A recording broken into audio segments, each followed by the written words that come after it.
Phoenix Knights. Chapter 1091, Choice. Chapter 1091, Choice. Proofreader Papatonks. What? Xiao shuddered, looking between Zhuofan's frozen figure in ice and young Sanzi on the snow, barely breathing. Hee, what's there to think about, little Thunder Phoenix? Cao's bewitched. You said it yourself, there are only 5 great sacred beasts, that we're a family. The Qilin will die along with this young Qilin. While this filthy human has been using you. It's obvious then. You only have to nod and I will make mince meat out of his corpse. Then the Qilin can be saved, ha ha ha. Xiao gave a stiff shake, her eyes turning red as she choked. No, he's my father. I don't want him to die. I take it you'll be saving the human over the Qilin? Cao's snicker once again echoed, having a blast in her torment and weaving deceit. Then take the human while I'll have young Qilin for dinner, he. How could you? You're a sacred beast too. How can you harm brother? And you aren't? Why then do you choose a human over him? Xiao was stuck, unable to reply as she looked between her father and brother with pain and sorrow. Whoosh. 4 figures then flashed in her eyes, led by the best in mortal domain, the invincible sword looking at the prevalent white and the boundless ice. Bailey Yiyun was baffled. That's strange, we've been running around the mist forever. Where did we end up this time? Why is there a world in the black mist? Patriarch, do you know anything about this place? It feels familiar. I seem to have heard about it once. Bailey Yutian frowned, looking just as puzzled at the ice and snow, but then he noticed someone. He shot straight for Xiao with Sword Kings in tow. Lass, why are you alone? Where's Serjua? Xiao's lip quivered, pointing with bleary eyes and a frail voice. There. The 4 flinched as they saw Zhuofan encased in ice. What on earth? What happened to Serjua? And they then looked down and noticed the sea ice below them holding scores of bodies. Bailey Yiyun turned to Xiao in panic. Girl, you wanted to come here, right? Then you must know where we are. D-Dad called it Ice Mountain. Xiao strained to speak through her pain. It's what everyone is calling it. One of the 3 danger zones, Ice Mountain? SSS.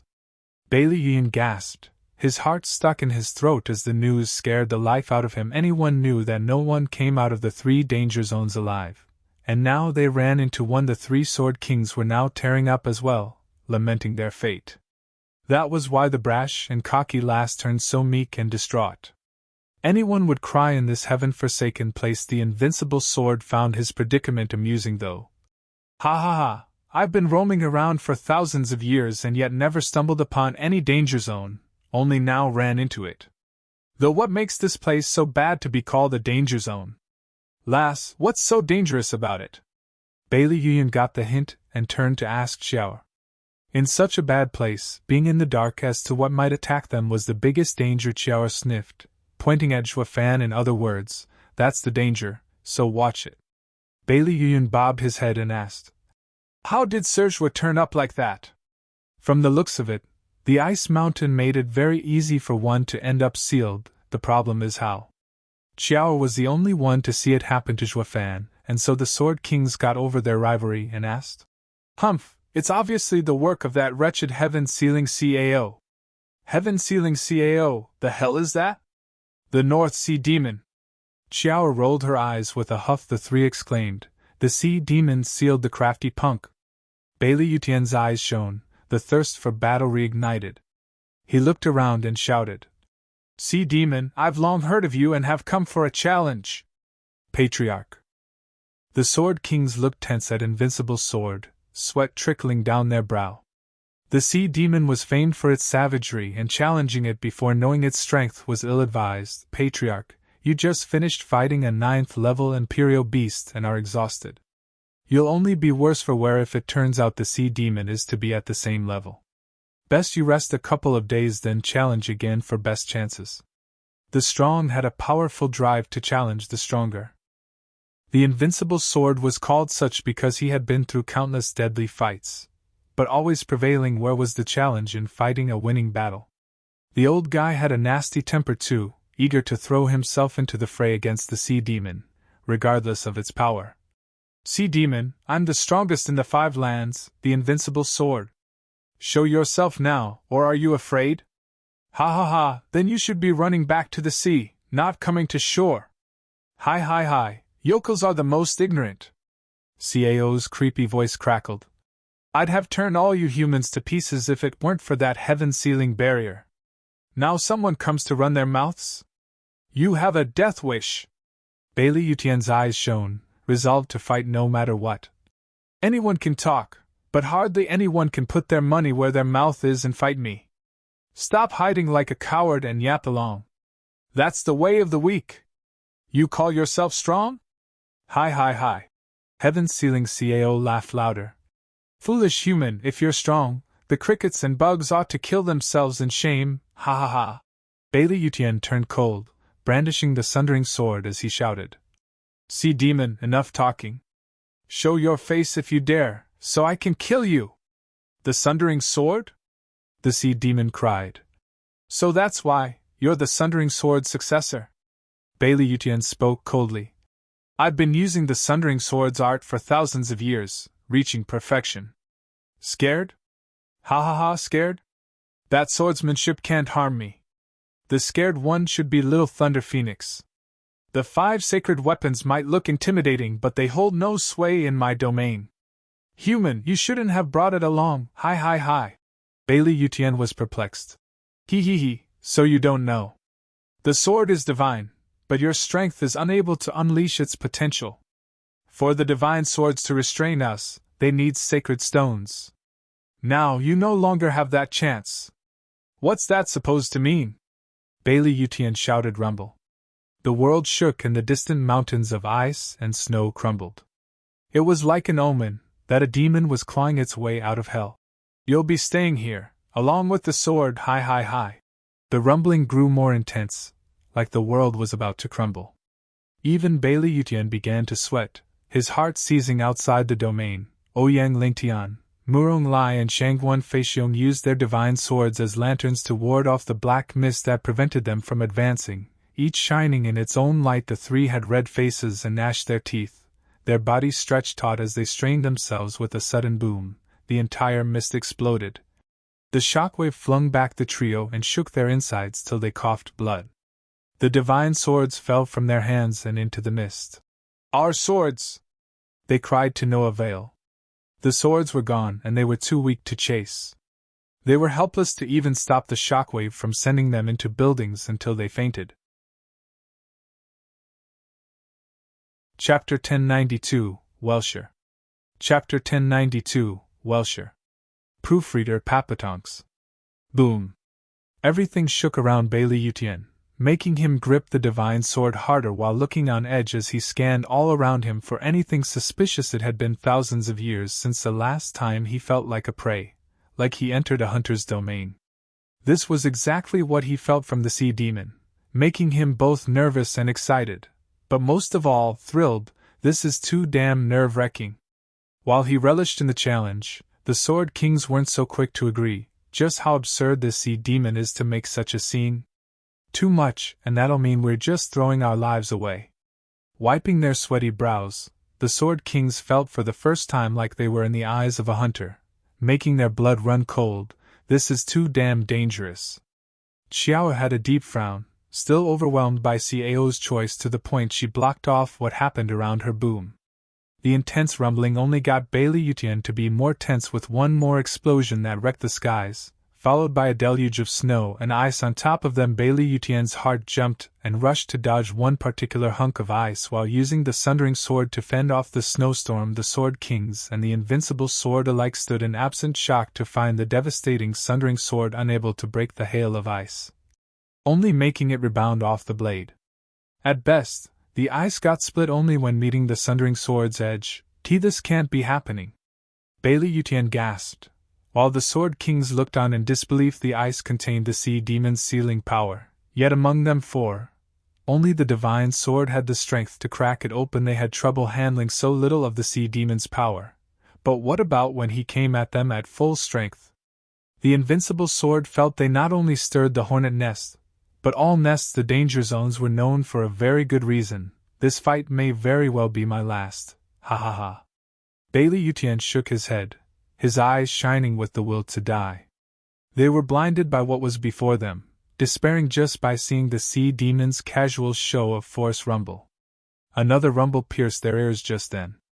The frozen sea cracked all over and crumbled, crushing the countless bodies trapped in its surface. Something the size of an island burst from the ice, looking like a shell that let out a chilling aura. An old weathered face came out next, with two eyes the size of mountains, one shining yellow and the other looked dull, with a clear wound in it. That scar was Sword Sovereign's handiwork. The absurdly huge creature towered hundreds of meters over them, howling at the skies. Heaven-sealing CAO's frightening power made even Bailey Yutian shiver, making him feel tiny and worthless. This is the sea demon, the Lord of the North Sea. Patriarch, maybe should we ask for leniency? Bailey Yutian's face twitched, looking pained. He looked at the creature outsizing him 1,000 times over and said, "This thing is different from that 9th-level Imperial beast. We have no chance." Bailey Yutian's face sank. "You think? Do I look so blind to need your input?"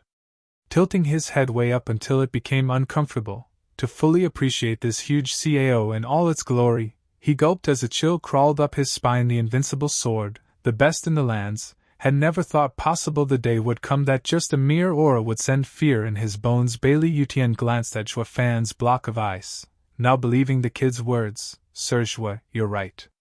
The lands are just a speck compared to the great world. I'm not that strong after all. I am weak." The invincible sword regarded the CAO again and focused. He lifted the sundering sword and charged for the demon's head. "Patriarch." The Sword Kings cried out behind. Invincible Sword had made his mind, focused completely on fighting as he roared. "I admit that I am very weak, but my will of being strong hasn't changed. Sea Demon, show me a peak expert's power!" "Who?" The invincible sword psyched himself up, yet CAO's reaction was to flare its nostrils, sending a chilling air at him. The invincible sword seized on the spot, unable to move.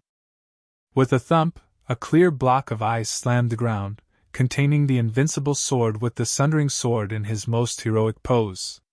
Not even Sundering Sword could fight off the cold, slowly halting its ringing dong. The sound rang through the Sword Kings' minds, numbing them. They looked at the CAO with dull gazes and pale faces. Their patriarch, the invincible sword, was done in from a mere exhale. What the hell kind of monster is this? Faces twitching, the trio crumbled on the ice in shock.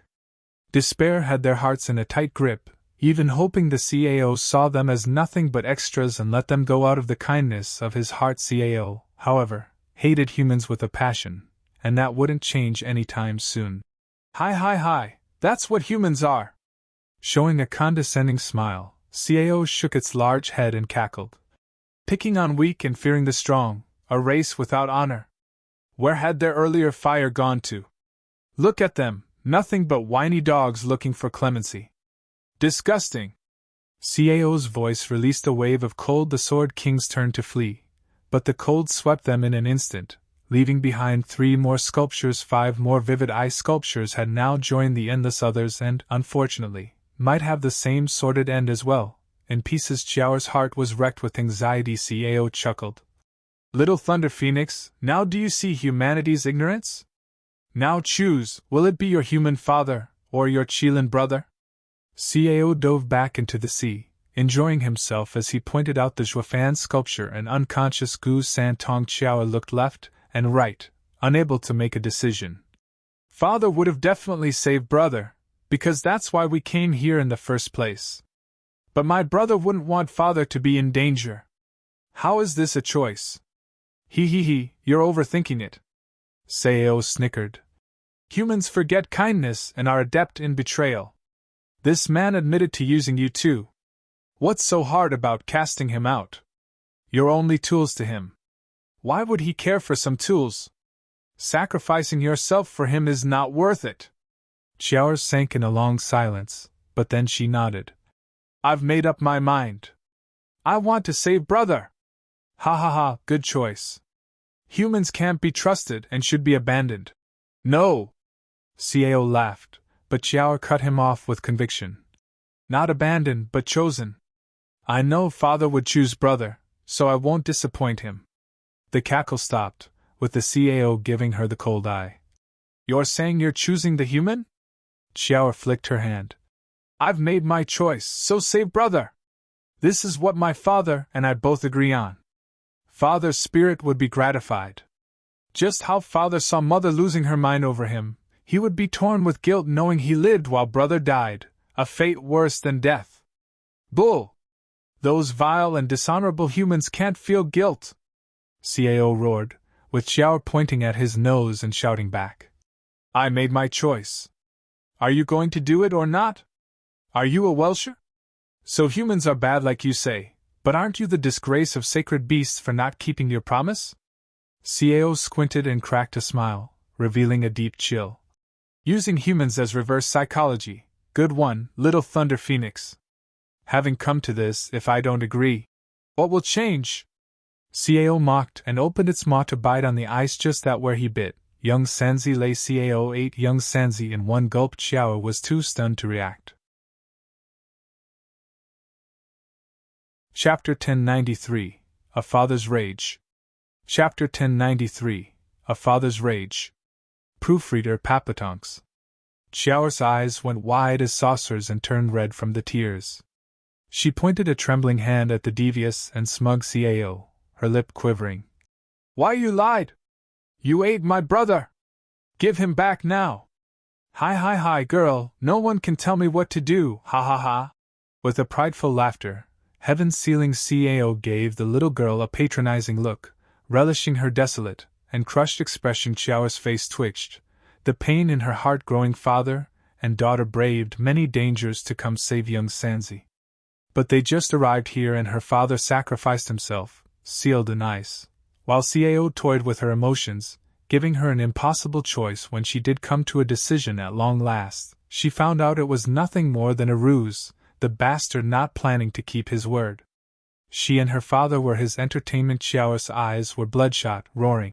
CAO, you rotten bastard! You used me! You broke your promise! You're not worthy of being a sacred beast! Hi, I sure had to mess around with you. What of it? Don't you humans use these petty tricks all the time? I'm only responding in kind, what's wrong with that? But my brother and I aren't humans. You've been corrupt from being around one, which makes you human all the same. Xiao raged, but CAO went cold and flashed its fangs with killing intent. I've said before that no sacred beast reeking of human stink will be a sacred beast again.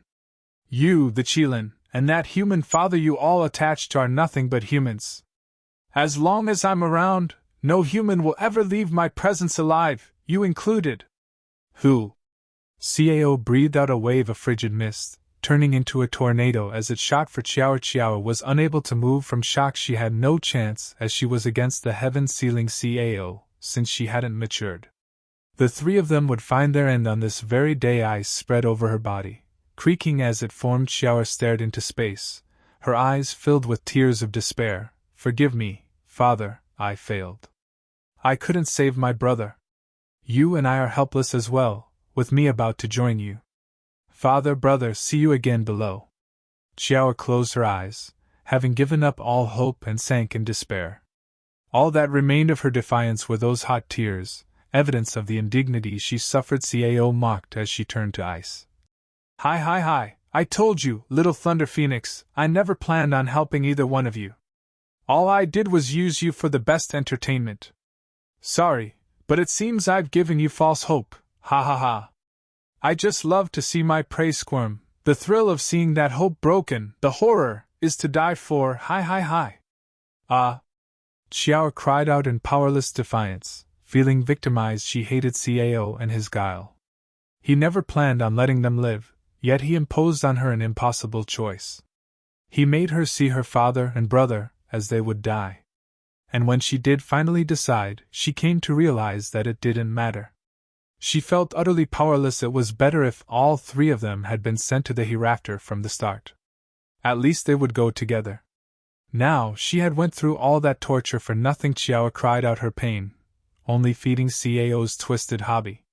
The cold winds soon took her, about to encase her in ice. Bam!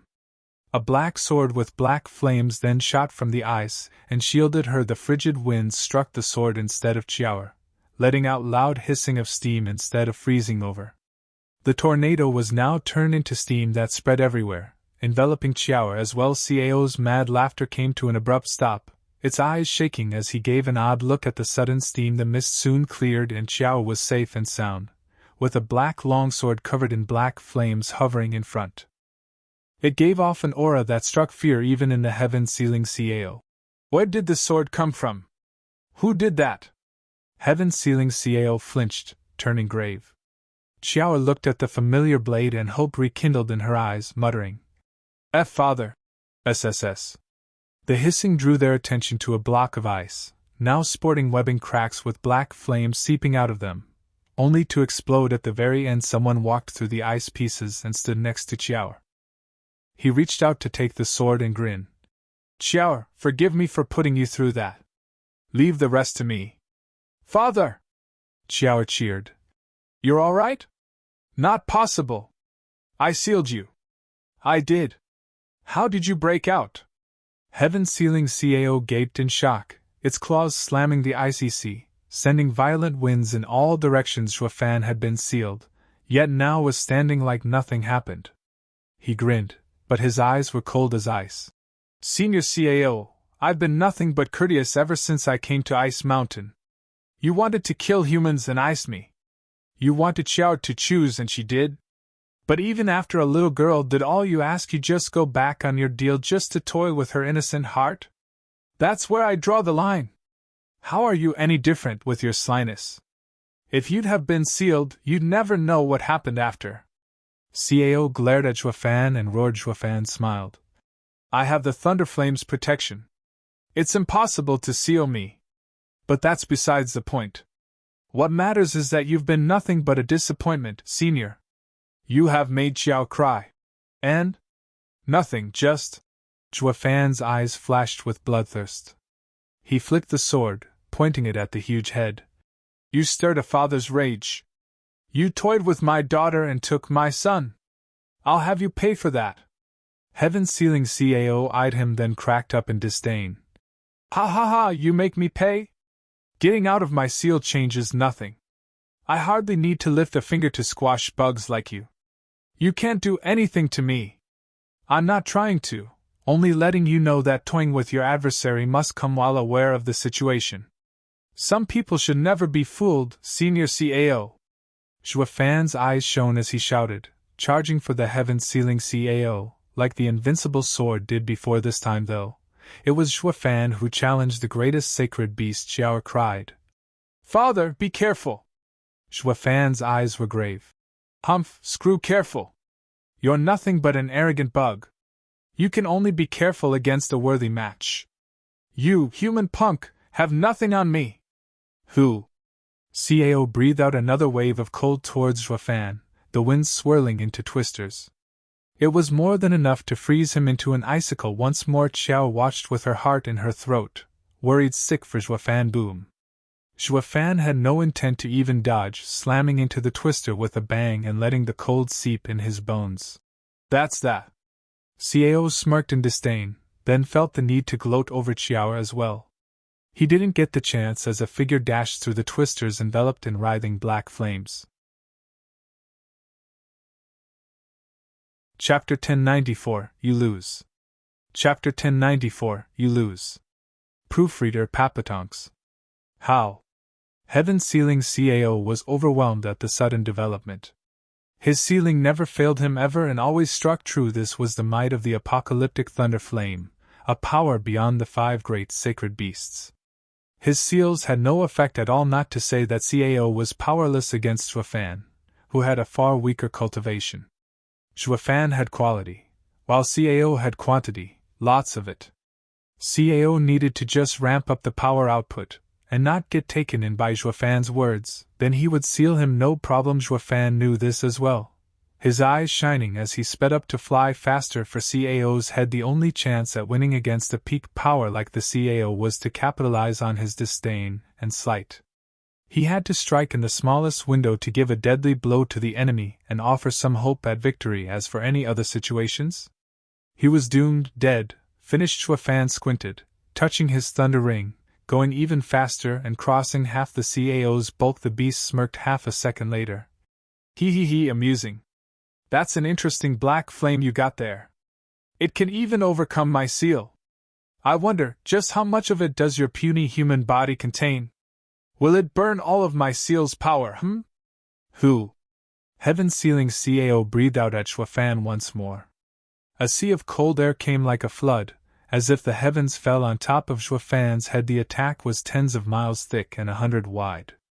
That was no flood, but a literal mountain of ice and cold. The thunder flame within Xuefan was bound to be snuffed out under such deluge. And when it failed, so did he, sealed in this ice like other countless humans before him. He only escaped last time due to CAO's obnoxious disdain. Now, the CAO would not make the same mistake again. Xuefan's eyes shook, gnashing his teeth as the immense attack was about to hit him. His left eye's thunder flame roiled, while the right eye shone in two golden halos. Divine Eye of the Void's second stage, thunder flame void annihilation. Whoosh! A black beam of fire pierced the incoming cold mountain, punching a hole through it big enough for his size. Xuefan followed right behind the flames. Even so, the cold came closing in around him, eating away at his black flames on his body and turning into mist. It turned out the flood of cold was just too thick in the end.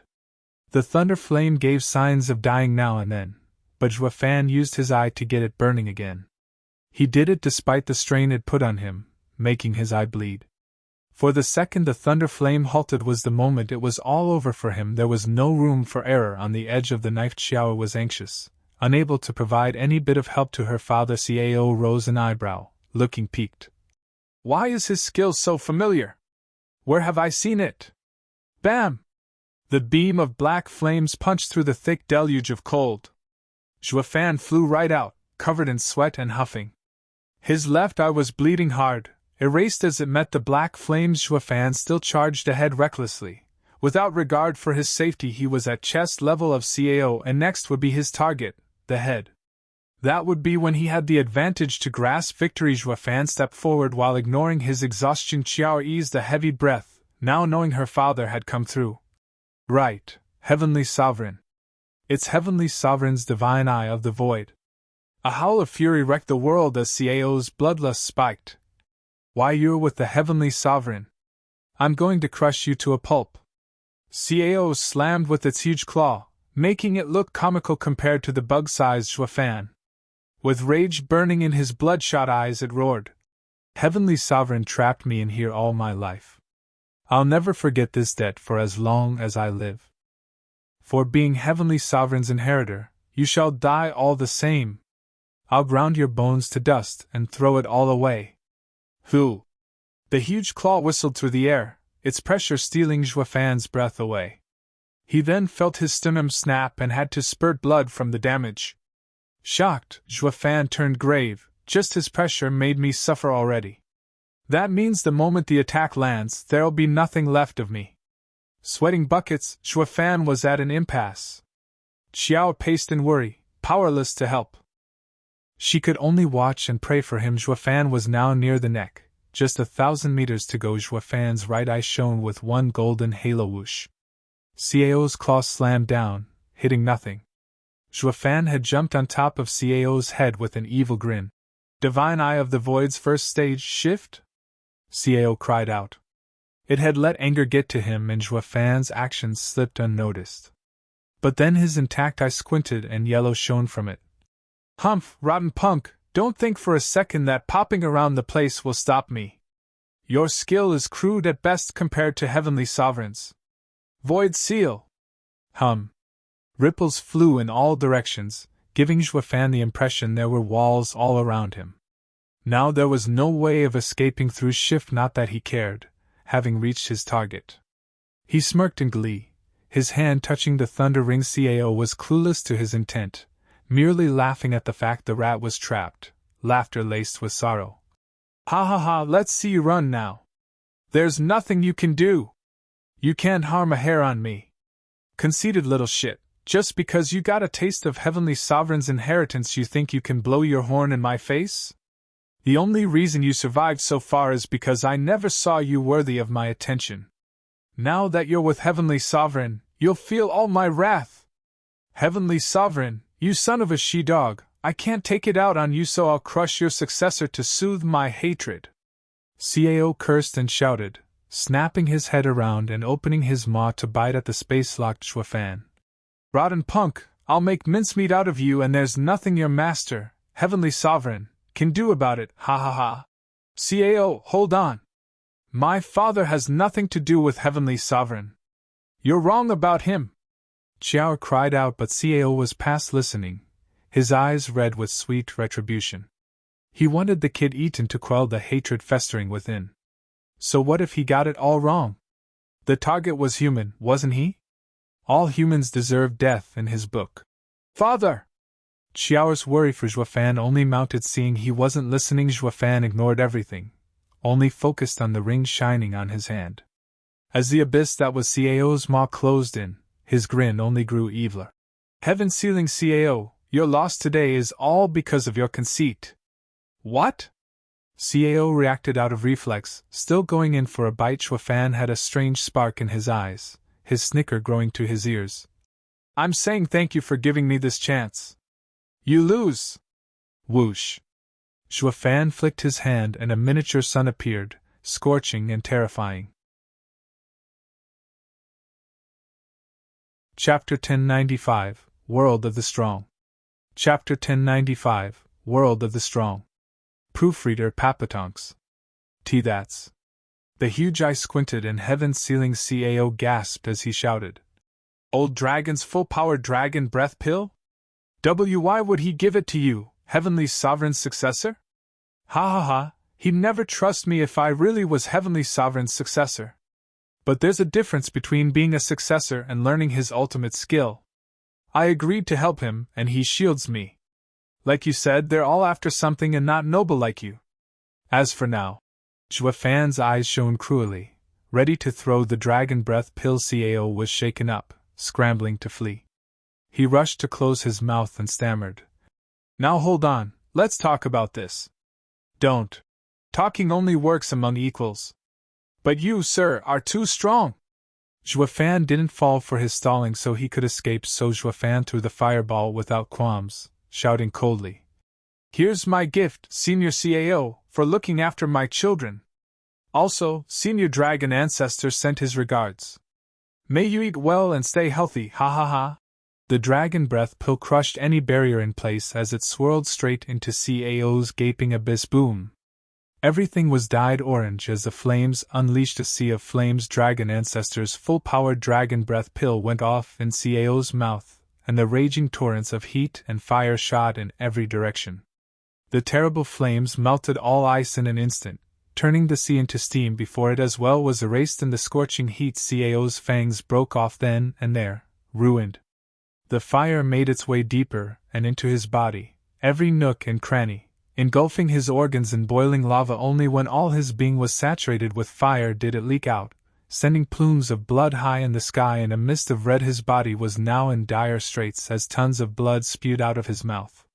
His proud visage now paled greatly, his scales black, singed or burned with one strike. Xuefan was close to taking his life as Cao was on the same level as Dragon Ancestor.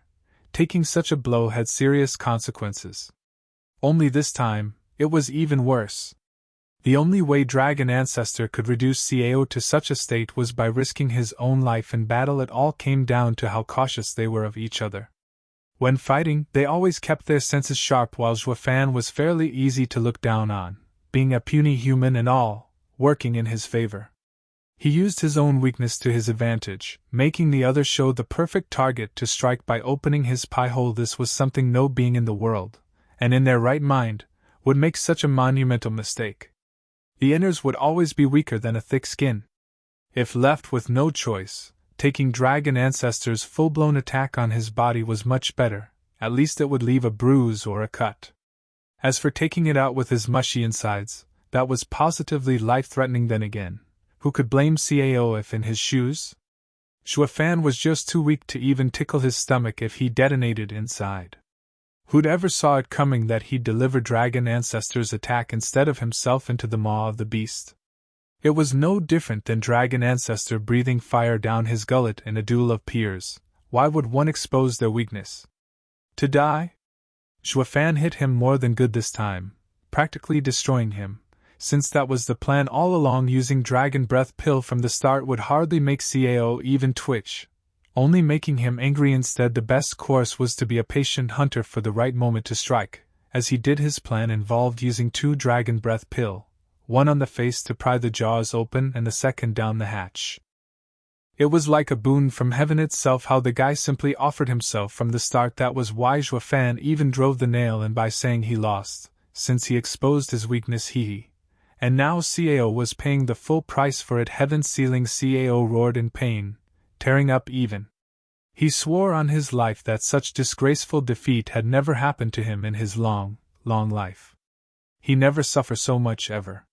Yet the day finally came that a bug from the mortal domain did him good. He, the overlord of the sea, a sacred beast.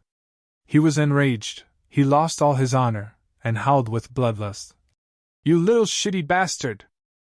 You're not getting out of here alive! Ha ha ha, Senior Cao, do you think you're in any position to make threats?" Zhuofan mocked as he watched the black scales fall off the main body, and smelled the burn coming out from that blood spurting from him with another spray of blood in tons. The sea took darker shade of red. Heaven sealing. Cao glared at Zhuofan. "Don't get cocky, bastard, I haven't keeled over just yet. Wounded as I am, it's still more than enough to deal with the likes of you. Die." Heaven sealing. Cao reached with his claw to slap Zhuofan out of existence. Bam! All Cao did in the end was break an iceberg into ice cubes. Zhuofan flashed on the singed and wounded claw, sporting a smug and evil grin. "Ha ha ha, Senior Cao. I see you don't feel like talking. The feeling is quite mutual, I assure you. I have no intent of settling this peacefully. Our debt is far from over." Zhuofan's eyes shone and waved his long sword. The black flames on it roiled as he then shoved the pointy end into the claw paw. The deadly black flames and the sharp edge of the sacred weapon went through the tough scale without a hitch, letting out booms after booms. "This is for young Sanzi." Even more wounded, Cao wailed. He slammed with the other claw, but Zhuofan was long gone, now appearing on a shoulder. He slashed this time and the black thunder flame licked the scales and blew many away. That earned another howl from the sacred beast. "This is for Chower."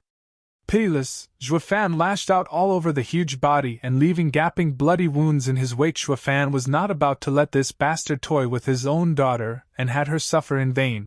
"Senior Cao, you're hanging by a thread at this point, and can hardly muster the strength to seal me at this point.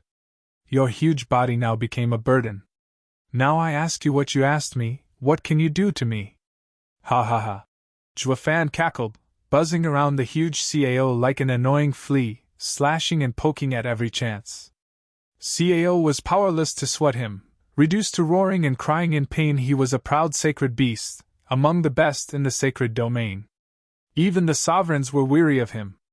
His stride must have come to an end, since now even he ended up toyed by a nobody. It was a disgrace. No matter how humiliating it felt, he could do nothing, for he was on the verge of dying. And that was due to Zhuofan's grace too, or he could have just thrown another dragon breath pill and be done with heaven sealing Cao. He would be the first in the mortal domain to kill a sacred beast. His name would go down in history. Ha ha ha. Ah. Zhuofan laughed like mad while Cao cried out in pain. Thanks to the early searing heat wave and the endless rumbling, the 4 sealed experts were thawed. The invincible sword gripped the sundering sword and suddenly coughed blood with ice and fire. The sword kings had it worse, spurting a couple more times. They turned worried towards him. "Patriarch, are you all right?" "I'm fine, just a serious wound." The invincible sword took a deep breath and spewed blood with flame and ice again. "What happened anyway?" The trio shrugged in confusion. Right as the symphony of wails and laughter reached their unfiltered ears, curiosity got the best of them, and now they were witnessing a most bizarre play that left them dumbstruck. Before them was a battle of the strongest. Chapter 1096. I Lost. Chapter 1096, I Lost. Proofreader Papatonks. Ah! Heaven-sealing CAO shouted in rage and pain, twisting and jerking from every attack.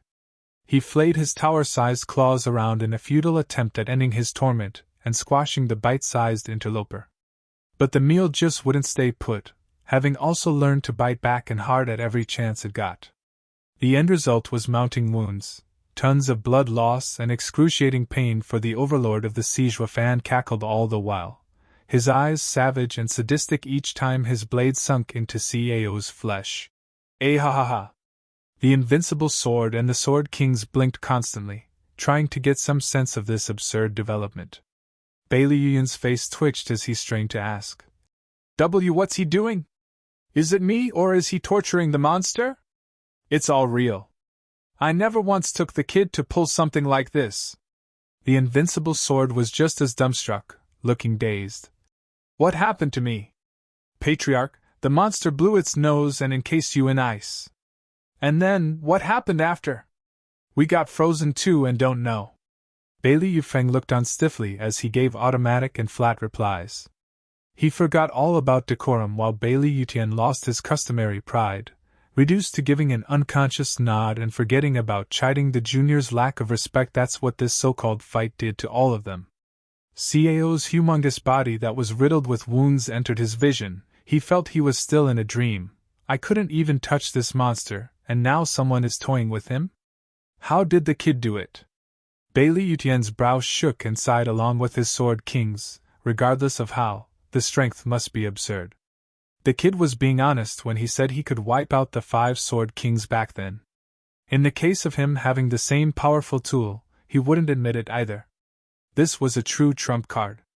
If it could cripple the likes of CAO, then who in this world could withstand it? I was a dreaded existence, yet humiliated to such a degree. Thank heavens we have yet to reach a point of no return with him. The Sword Kings sweated buckets, and the invincible sword squinted as his jaw set in defiance. Boom! The powerful shockwave spread everywhere and picked the 4 off their feet. Flinging them all over the place, they slammed into the ice hard 1,000 meters away, heavily bleeding and looking much worse for wear. Looking back at the main event, they found the source. CAO wanted to squash Shuafan, and this had resulted in them suffering for it. Shuafan made a quick escape out of the attack's reach, popping on the beast's head and using the flaming sword. Ha ha ha, Senior CAO, with this strike, I give you my blessings. Bam! Ah! The black thunder flame flashed across the head, and made blood spurt out of it. Heaven-sealing CAO howled once more, in anger and pain, but mostly futility.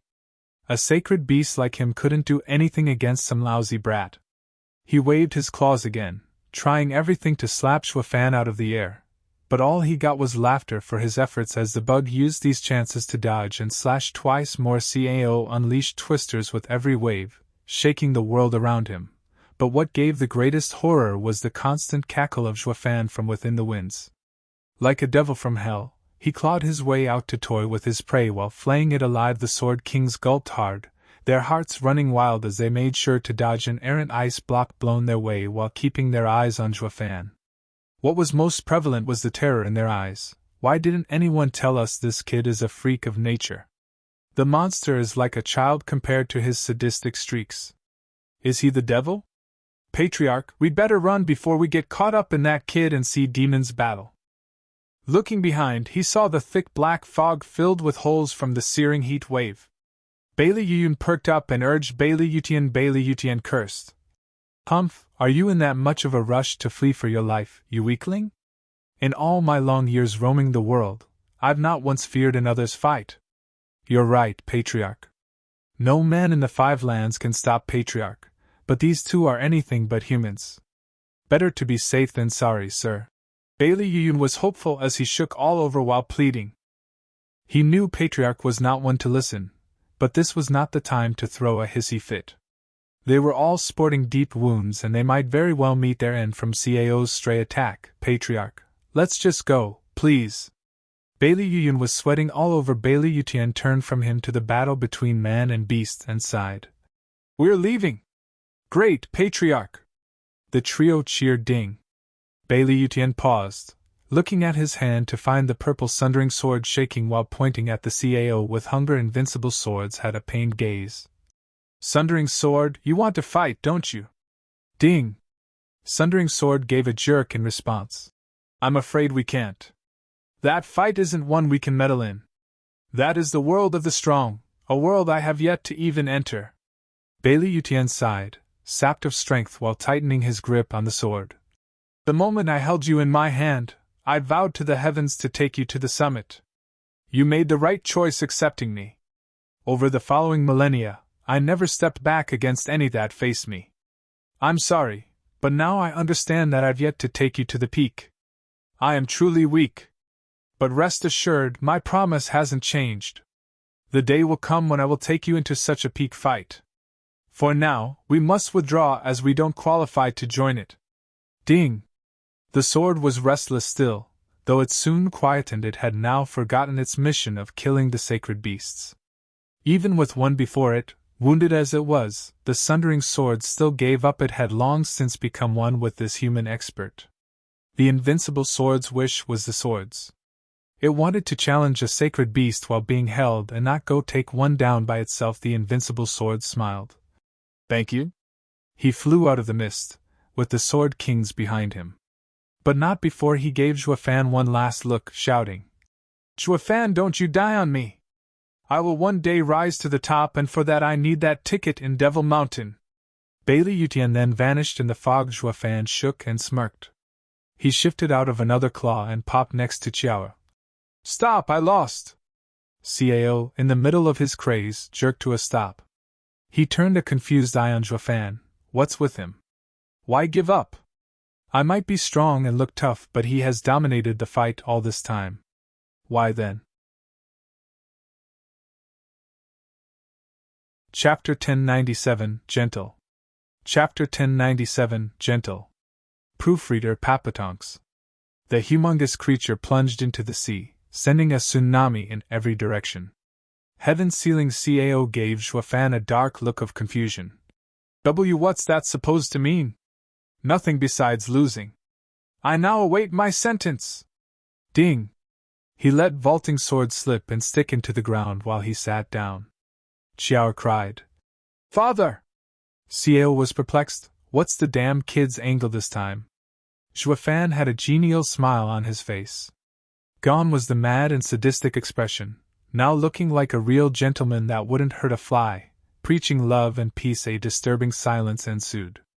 Heaven-sealing Cao was still tense and on guard at the sudden change. His fury now cooled down to a confusing calmness. All that he could think of were questions upon questions. He even forgot what he was supposed to do. His brain stopped working the minute Zhuofan gave up out of the blue. Why, you don't want to punish me? I take it we can talk then? Zhuofan watched Cao just staring there with a dumb look and smiled. Senior Cao, please spit out my son. Cao flinched and then exclaimed in anger. Are you making fun of me now, brat? No games and no insults. I only have a simple request for Senior to calm down and negotiate better. Zhuofan smiled like a sage of boundless wisdom. His back was straight, his gaze deep. As I've said, talks or negotiations are conducted between equals. Please forgive my earlier transgression. With Senior's rage, it made it hard for my words to reach you. That is why I resorted to such tactics. I hope Senior can settle down now. Settle? Eyelid twitching, Cao snapped. You wish. Merely looking at your face get my blood boiling. There's no settling. And why would I ever talk to you? I want nothing more than to grind your bones and flay you alive. Wrong. Zhuofan's gaze met his, unfazed at the outburst. Not us, but me. You want to flay only me, right? Cao shuddered, giving a long and heavy sigh. Zhuofan glanced at Chiao behind him, then at Cao. In our fight, Senior Cao could do nothing to me. Senior Cao could at any time swallow Chiao and threaten me to stay put. Why didn't you? Humph, sacred beasts have their pride, unlike humans who stoop to any low, even taking hostages. Cao spat. Zhuofan shook his head. Senior, you're contradicting yourself. When you toyed with Chiao, Senior had used all manner of dirty tricks humans employ. From the way I see it, besides Kunping, Senior is the closest towards human nature among the 5 great sacred beasts. With danger hanging overhead, mentioning a sacred beast's pride sounds like a tasteless joke, Senior. Aye. Cao's words got stuck in his throat, put on the spot, but then he grew stubborn. That was merely out of anger that I forgot about the girl. I don't need you to remind me. Zhuofan shook his head, the smile never leaving his face. You should have said it at the start, and I might have believed you.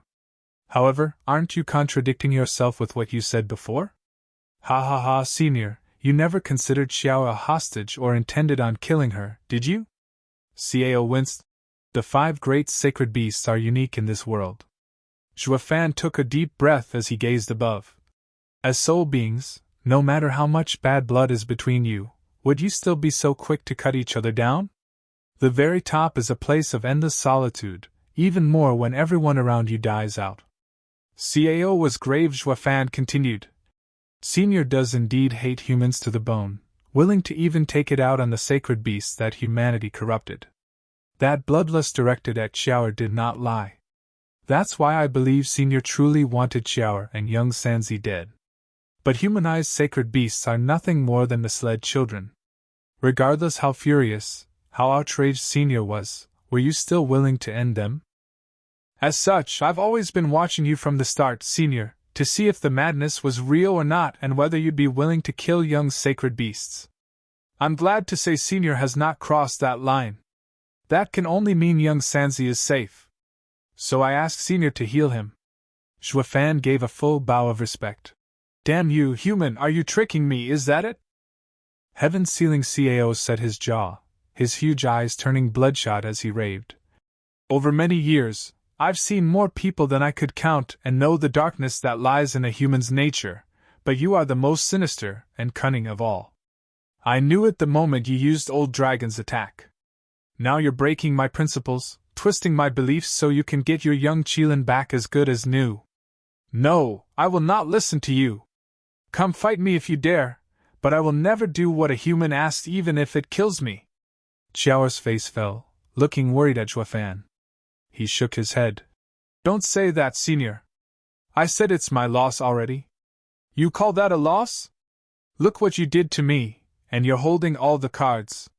You can leave when you want, or even kill me. Why is it I can't see you lose out on anything? I lost from the very beginning. Zhuofan sighed, saluting. Young Sanzi's Qilin shield is damaged and Senior is the only one that can restore it. I brought him to request your help. This put me at a loss, from which I could never recover.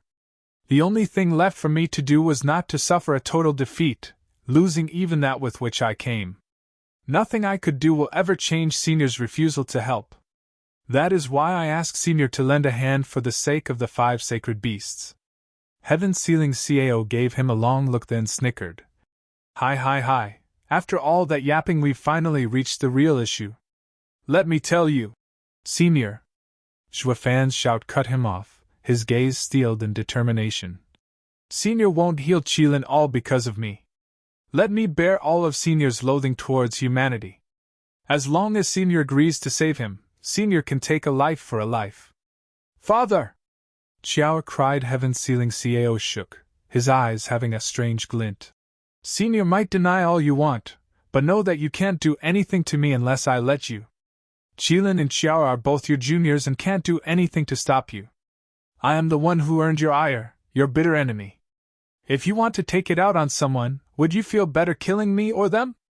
Zhuofan smiled. Senior's malice needs to be let go and I'm willing to be the means to do it. On the condition that Senior lends a hand. Xiao quivered, her tearing eyes never leaving Zhuofan as she bit her lip, drawing blood. She knew no one could change Zhuofan's mind once he was made up. This was also his only option. Cao was stunned, suspicion flashing in his eyes. Then he cackled. Hi, you're just too shrewd. Are you up to your mind games again? He, you think I'll sympathize and won't kill you? Wrong. I will definitely crush your bones and scatter your pieces everywhere. Cao slammed his palm on Zhuofan's head. The violent winds were sharp enough to rend the ice around. Xiao's tears flowed down her cheeks. Wait. A shout came just as the palm reached Xuefan. The heavy palm grounded to a halt. Cao parted the claws to peek at Xuefan with a mocking smile. Hi, I just knew you were working an angle. You played the noble sacrifice thinking you could earn my sympathy. Once I save the Qilin, you can just use it for your mind games, making these two pups want to die for you. Sneaky human, I've seen this old trick already and it won't work on me, ha ha ha. Senior, that's not it. Since Senior mentioned trickery, Senior ain't exactly trustworthy either. Xuefan's eyes shone, taking off his ring and throwing it to Qiao. My sacrifice can't be in vain. Once I die, Senior Cao must save young Sanzi. But if Senior breaks his word, there's another dragon breath pill in there you can throw immediately in his face. He'll be sure to join me and young Sanzi in hell once he takes another one. Just remember not to waste words or listen to him. The instant he stalls, throw it. Chapter 1098, Backlash. Chapter 1098, Backlash. Proofreader Papatonks. Are you threatening me? No, a mere precaution. Xuefan had an evil grin. I believe without a doubt that Senior wants me dead while eager to help young Sanzi. The human heart, a complex concept, appears similar in some aspects to Senior's actions.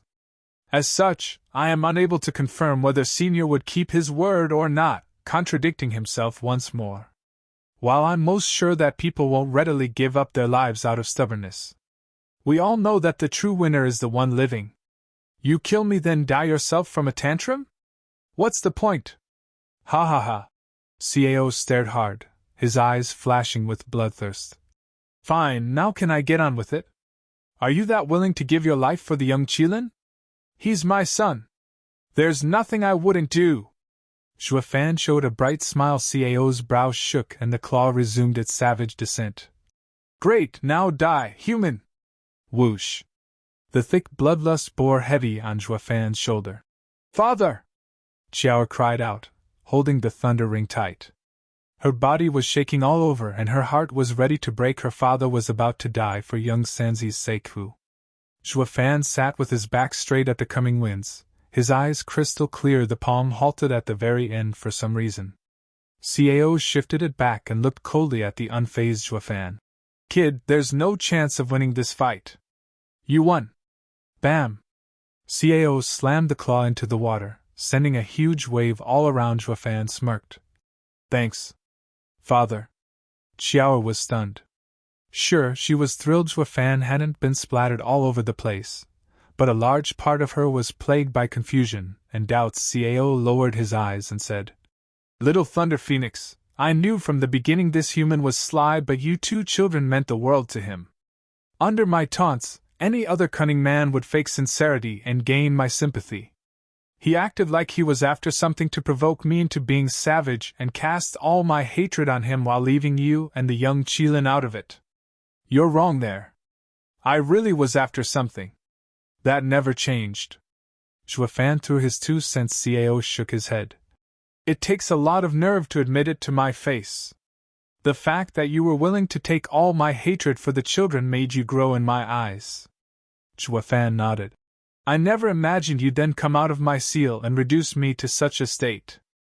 I knew it was all to enrage me so you could give your life for Qilins, but you really went all out. You are one shrewd prick. You almost had me fooled as well. Cao continued. It then occurred to me, wasn't I making a mistake, perhaps? Weren't you afraid I'd kill you then forget about saving Qilin? As you sacrificed yourself, I then realized all of it was nothing but a grand scheme to you. You angered me just so I'd give value to your death in exchange for Qilin. With one minor detail. Xuefan scratched his nose. I did aim to garner Senior's rage, but when I rained havoc on Senior, there was hardly any planning involved, doing it for Qiao's sake. It felt great too, ha ha ha. Cao stumbled and then glared at him. It only proves your genuine feelings. Why get so angry if you never saw the children as your own? The victim in all of this is my weary old body, now wrecked. But with all of these, I still couldn't believe you. What had me stop my desire to end you were your eyes. My eyes? Yes. Cao sighed. I once caught a youth who had the same look as you, calm, peaceful, and steady. He only moved with the purpose of understanding the world, the Tao. He did it in the end, becoming a sovereign, becoming a dear friend of mine. Then why would he betray this bond? I never fully understood and have been in constant search of this gaze. One after another, people came, soon turning into millions upon millions, but not one proved of help. On the verge of death, everyone has anxious looks to some extent. Those self-righteous zealots are no different. So how then could such a gaze exist in the first place? Human, why didn't you have any hesitation beneath my palm? Did you truly believe I wouldn't kill you? You may be an expert in mind games and seeing my intent, but is your heart that steady even in death? Shuafan mused for a moment, and shook his head. An unsteady heart is born out of regret. Regret gives rise to fear, anger, and many more raw emotions. I had none as I sacrificed myself for my son. I had no true regrets, just some qualms. My promise to my wife and the promise to battle with another would not be fulfilled. So that's why. Cao sighed. The Tao can be split in two, obsession and detachment. The obsessed can't achieve it unless they let go. You have detached yourself from life and death, but cling to your vows. It's rare to find such a combination of characters. Kid, you have what it takes to become a sovereign. I'm sure of it. Now it all comes down to you if you can grab one of the 10 paths to heaven. Shuafan nodded. Cao raised its head and, with a rumble, something flew out of his mouth. A blue and clear ice landed on the ground in the 1 by 2 meters. Young Sanzi rested. Brother! Xiao cried in joy, with Shuafan looked on with hope. Cao wiped his mouth. He only survived by luck. I put him inside a pocket in my body, or he'd have died from the dragon fire. Senior! My stomach makes the heaven-sealing coffin, Cao said. His Qilin shield is damaged, and to heal it I needed my gastric juices to permeate his body. The child will stay in the ice coffin for 49 days. The moment it thaws will be the day he is healed. Shuafan bowed and cupped his hands in gratitude. Thank you, Senior. I shall never forget this. Xiao bowed as well, all smiles. You were right. As a sacred beast myself, we're unique, and it would bring me solitude in a world less of one. But us, old ones, are stuck in our prisons and can't look after them and need someone reliable. Uncle Cao, weren't you hating humans? Now you're entrusting us to one? Xiao started, then giggled. Cao shook his head. This is hardly a solution, forced into taking the lesser evil. Humans are hateful, but having been so close to them at some point, I could feel their deep love and sense of duty. For my hatred to be so strong, my love had to be just as strong. In any case, it's better to give you over to someone I can trust than to some twisted people. Shuafan, these 2 shall be in your care. In this whole wide world, there's only 5 of us sacred beasts left. Senior, be at ease knowing I only have them as children. Shuafan nodded. Cao nodded and smiled back. This human is similar to the first, both pursuing Tao. I hope he'll never change. Pa! A sudden sharp sound echoed and Shuafan's eyes bled out. What's wrong, kid? I don't know. Shuafan's brow shook, his face hard. Pa! The second time, Shuafan felt his eyes burning in their sockets and held them. Again and again, cracking sounds echoed, with the black thunder flame leaking from between his fingers and going berserk. It spread like a tide of destruction as it covered Shuafan, just how when he fought Cao, only this time, the thunder flame was out of control, the pain growing so bad he had to wail. Ah! Apocalyptic thunder flame, something that should never be in this world ran amok.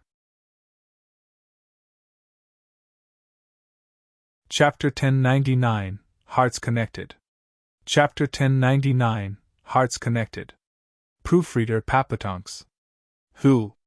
Cold winds blasted and a thick black fog dyed everything in shades of gray. Looking akin to purgatory, Balayu watched with worry as the black mist stopped its invasion.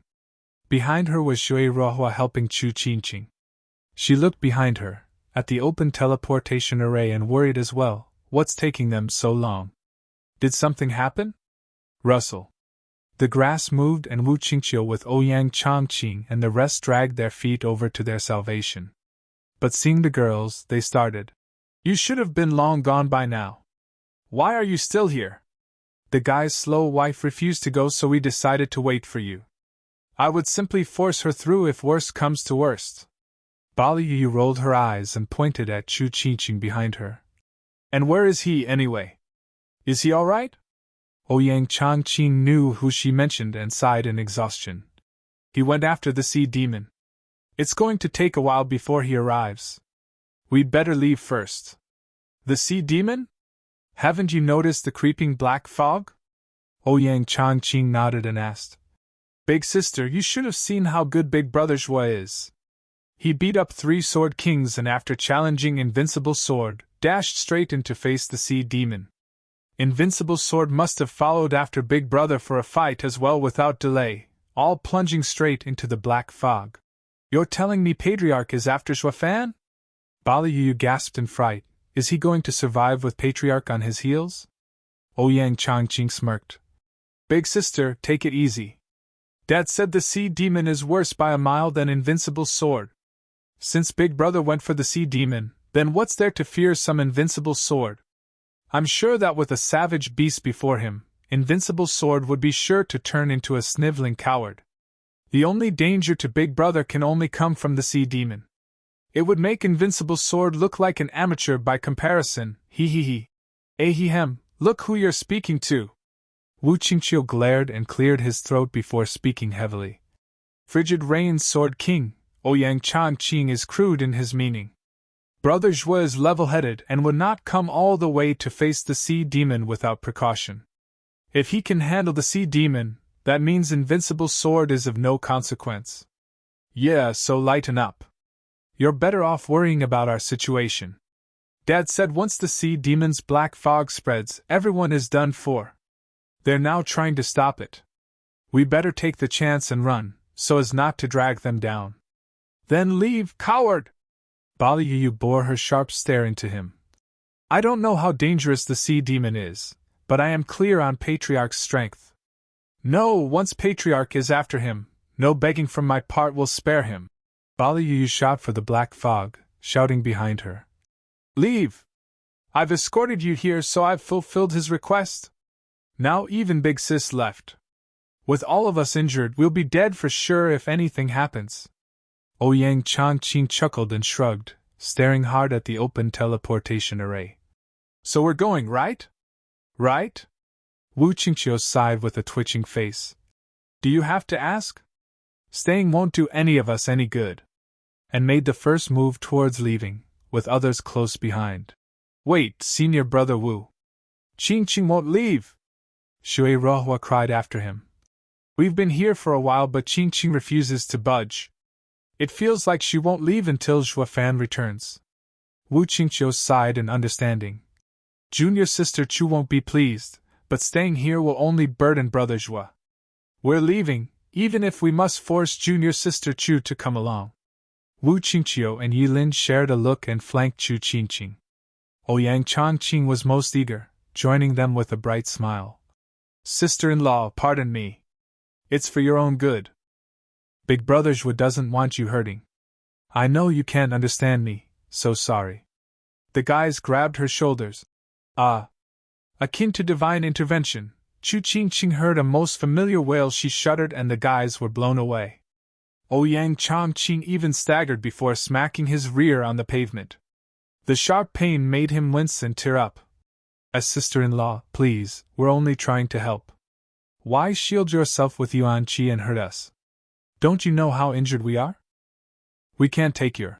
While he was whining, the Western Lands group looked at Chu Qingqing in shock. In all these years Chu Qingqing had lost her mind. She hardly showed any reaction, let alone using Yuan Qi for anything. Did this mean she was back? They all lit up, with Shui Rohua grabbing her shoulder in excitement. Qingqing, why you're awake.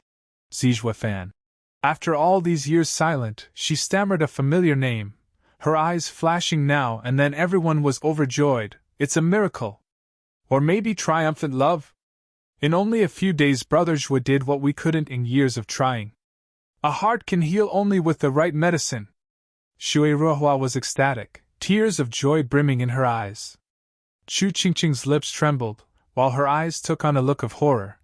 Zijua Fan is in danger. He's in danger. She then shot in the air, straight into the black mist.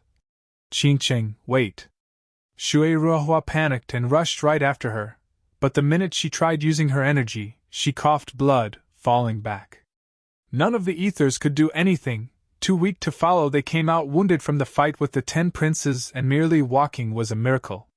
Flying was out of the question. Watching Chu Qingqing vanish, Ouyang Changqing sighed. Where's big sister when you need her? Sister-in-law hasn't been hurt like us, making it impossible to catch her. Did she snap? She's not crazy, just her mind dulled. Since she woke up just now, why take off like that? Wu Qingqiu frowned as he pondered. She mentioned Zhua Fan being in danger. Did you hear her too? Ouyang Changqing shrugged. Maybe she's hearing things or restless. Big Brother Zhua is definitely in danger in the black mist, but how could we ever know? We're not only miles away, but even standing before the mist, there's no way to notice whatever's going on in there. How is sister-in-law so sure then? She totally snapped. Then I fear. Wu Qingqiu looked in the distance, then sighed. Their hearts are connected. That means Brother Zhua is in serious peril. The rest tensed, looking grave and worried. Bali Yuyu was rushing through the dark fog when she stumbled upon 4 people flying out. She gasped in recognition. Ugh, can I just pretend I didn't see them? Bali Yuyu shook, conflicted between Zhua Fan in the mist and the 4 people. She wanted to make sure Zhua Fan was safe, which was impossible if the 4 caught up to her, so she spotted some ruins around and wanted to avoid them like a plague. But that blasted Bailey Yuyun just had to spot her just then, shouting, Is that Yuyu? Come quick, Patriarch's hurt. Chapter 1100 Wait. Chapter 1100 Wait. Proofreader Papatonks. Damn you and those blasted eyes of yours. I was this close to dodging you. Just you wait. The moment I get the chance, I'll be sure to gouge those shifty eyes out of your skull. Bali Yu's heart raged while flying over to the 4 in annoyance disguised as shock. Patriarch is hurt? How? Is this how you 3 protect him? Bailey Yin sighed.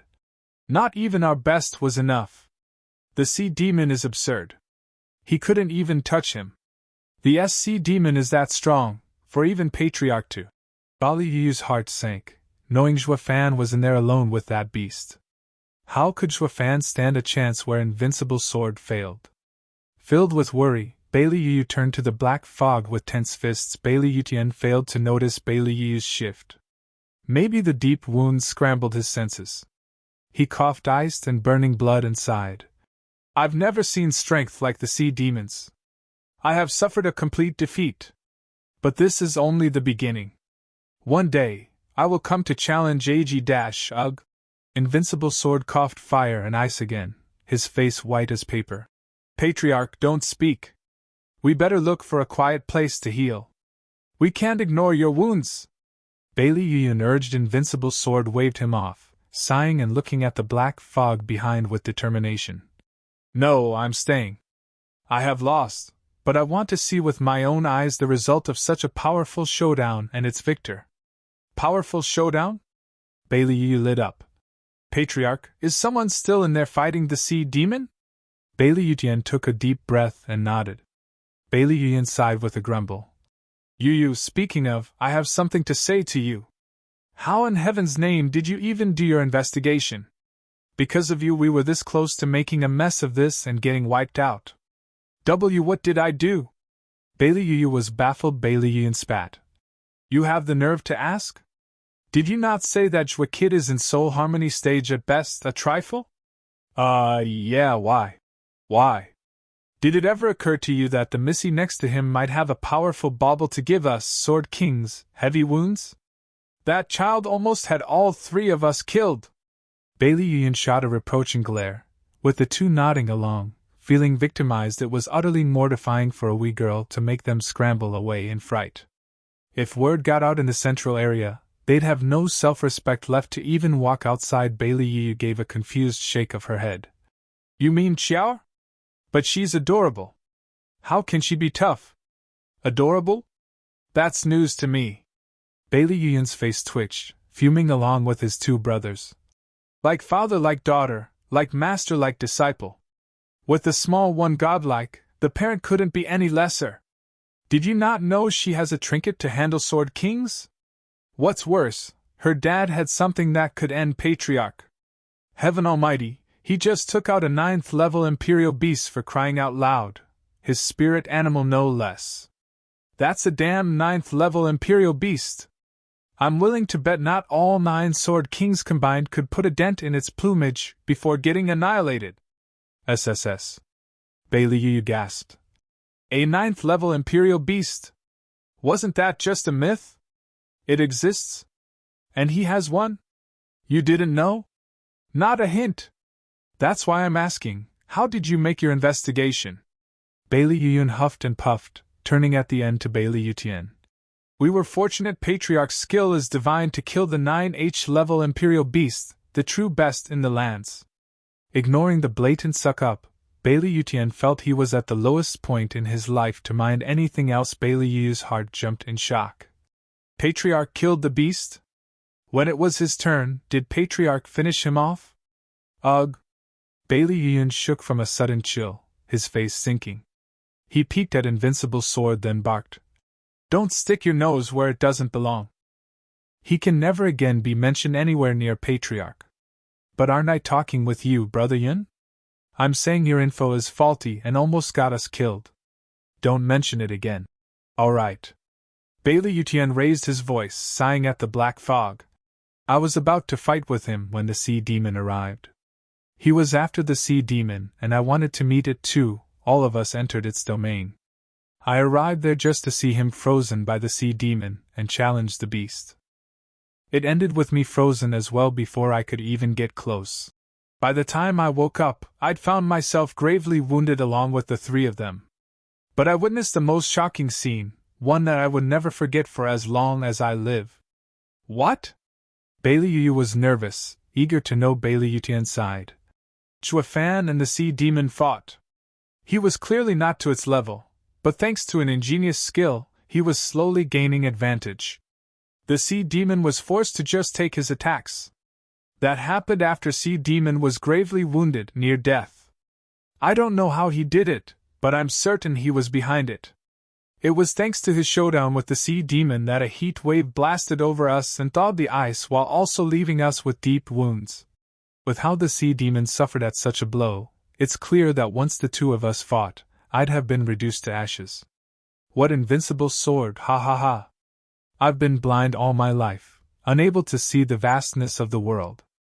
The Sword Kings lowered their heads. Bailey Yuyun shot a glare at Bailey Yu. See? This is what your report did, downplaying the tiger into a cat. He almost ripped us to shreds.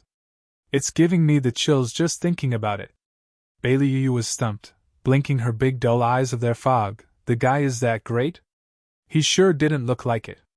Patriarch, you're waiting for the fight to end, but how will you find out the winner? It'd be better if you tended your wounds. Bailey Yuyun bowed. Bailey Yutian said. It's simple. We can't see their fight, but the end will be obvious. If Shuafan wins, he'll be coming out. If the sea beast won, the black fog would retreat, leaving nothing behind it. Retreat? Why would he? Ha ha ha, the sea demon would have won a Pyrrhic victory. Is he supposed to wait here for other humans to kill it instead of licking his wounds? Bailey Yutian's eyes shone with conviction. So I'll be waiting right here for the conclusion and confirm my next great rival. The Sword King started and nodded, staying with him. Bailey Yu was nervous as she remained here, waiting not for the end, but with hope in her heart that he would come out of the black mist. Whoosh. Someone shot past just then and plunged into the fog. Bailey Yu cried out. Didn't she transfer away? What's she doing here? Can't those louses do anything? Oh, someone found it tedious and came to die. Bailey Yu noticed and mocked. That right there is a fight that could end even us, watching from the sidelines. For a mere girl in the 5th layer of ethereal stage to go in is plain suicidal. Ha ha ha. Or maybe the kid won and she'll be safe. Or the kid lost and the sea demon wouldn't spare a single human. It's all up to fate, ha ha ha. The three sword kings jeered, with Balayu nervous as to what to do. Should she go in? But she squashed the thought as soon as it popped. I was to save her for that rotten punk. But now he's in a fight to the death, so why bother with her fate? Whatever, let her go. It's all the same to me however she ends up. Balayu's eyes shone coldly, her heart taking a crueler stance. It's better if she's gone. Then the punk would have no one to worry about, ha ha ha. Chapter 1101, Four Sacred Beasts. Chapter 1101, Four Sacred Beasts. Proofreader Papatonks.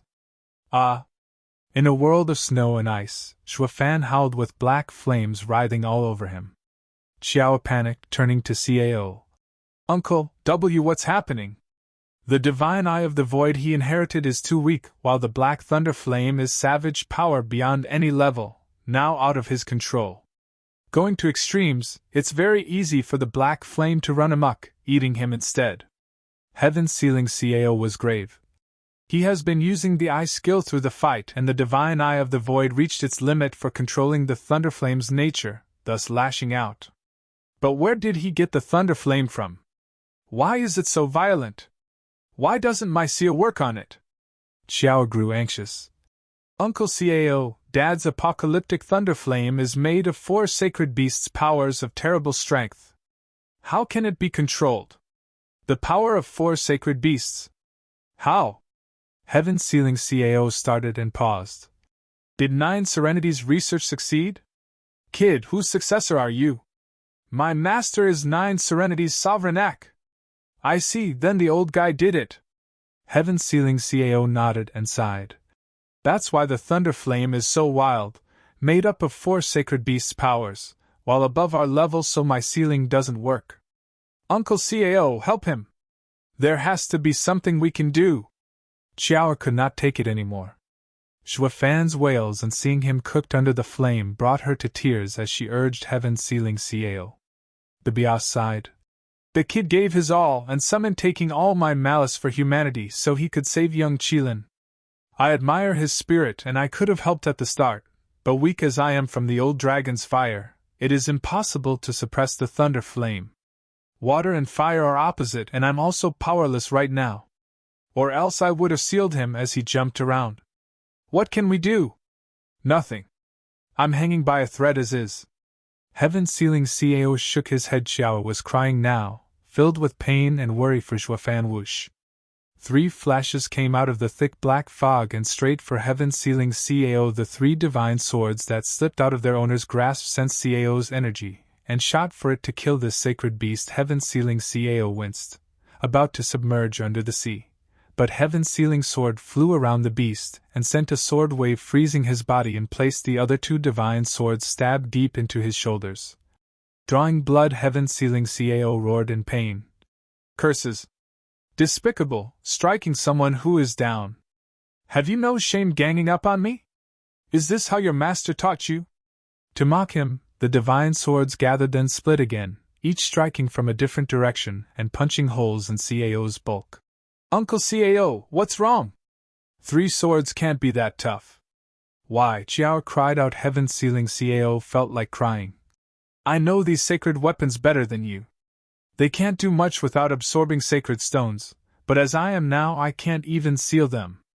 They're taking advantage of my state and with the fire and water in conflict within my body stopping me from sealing them. Not to mention they're sharp as hell. I can't hold on much longer, Ak. Cao howled in pain, with Xiao by herself in worry. What do I do? I'll take on a sacred weapon for you.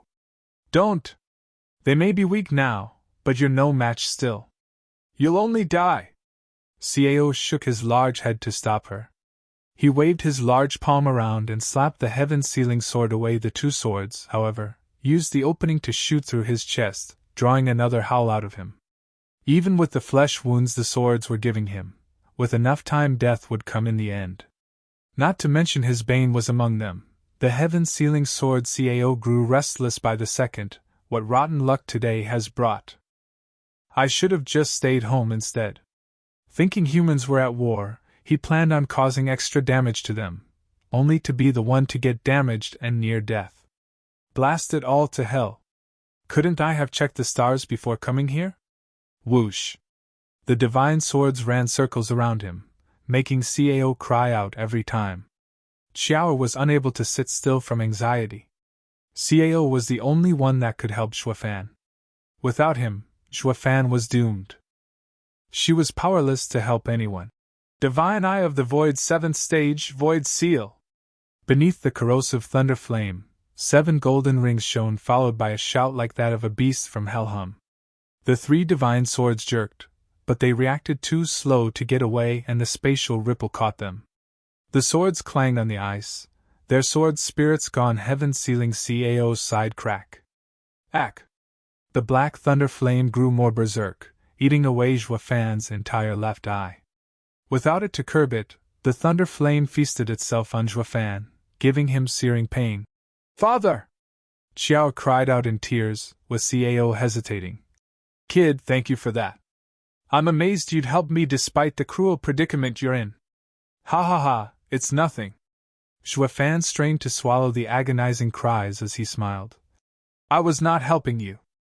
I never owe anyone anything. You saved my son, then consider the debt paid. That won't do, not when saving a fellow sacred beast is a must. Heaven sealing Cao spoke. Xuefan said. You're saving young Sanzi as a sacred beast, but he's my son. Such a favor I have to pay back. Also, this is also my wish. I knew the thunder flame would take me one day. It just so happened to be today. My life was doomed from the start. But young Sanzi and Xiao have yet to grow and protect themselves. Few are those worthy of absolute trust in this world as well. Sorry, but now it's my turn to entrust you. These children need someone. Senior Cao is their elder, worthy of trust. I saved you so that you may become their rock. I hope seniors will look after them. Xiao, I'm going. Use the recoil array to free seniors from their torment. This is your future, and your only hope. They'll look after you and be safe. I'll also give you the tools to achieve it. Find Wu Randong in the Serene Shores trading. I had everything laid out. Father! Xiao kneeled at his feet in tears. Xuefan smiled, wishing to hold her one last time, but drew back his hand after seeing the violent black flames. His road was at an end. But unlike his last life, he had a legacy, making it worth it. Xuefan took a deep breath and closed his eyes, focusing on reining in the pain he felt, yet his heart was at peace. This life has been brief, but fulfilling.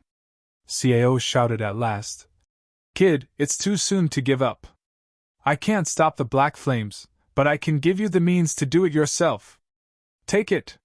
Heaven sealing Cao gouged out his eye, blood spurted like a fountain.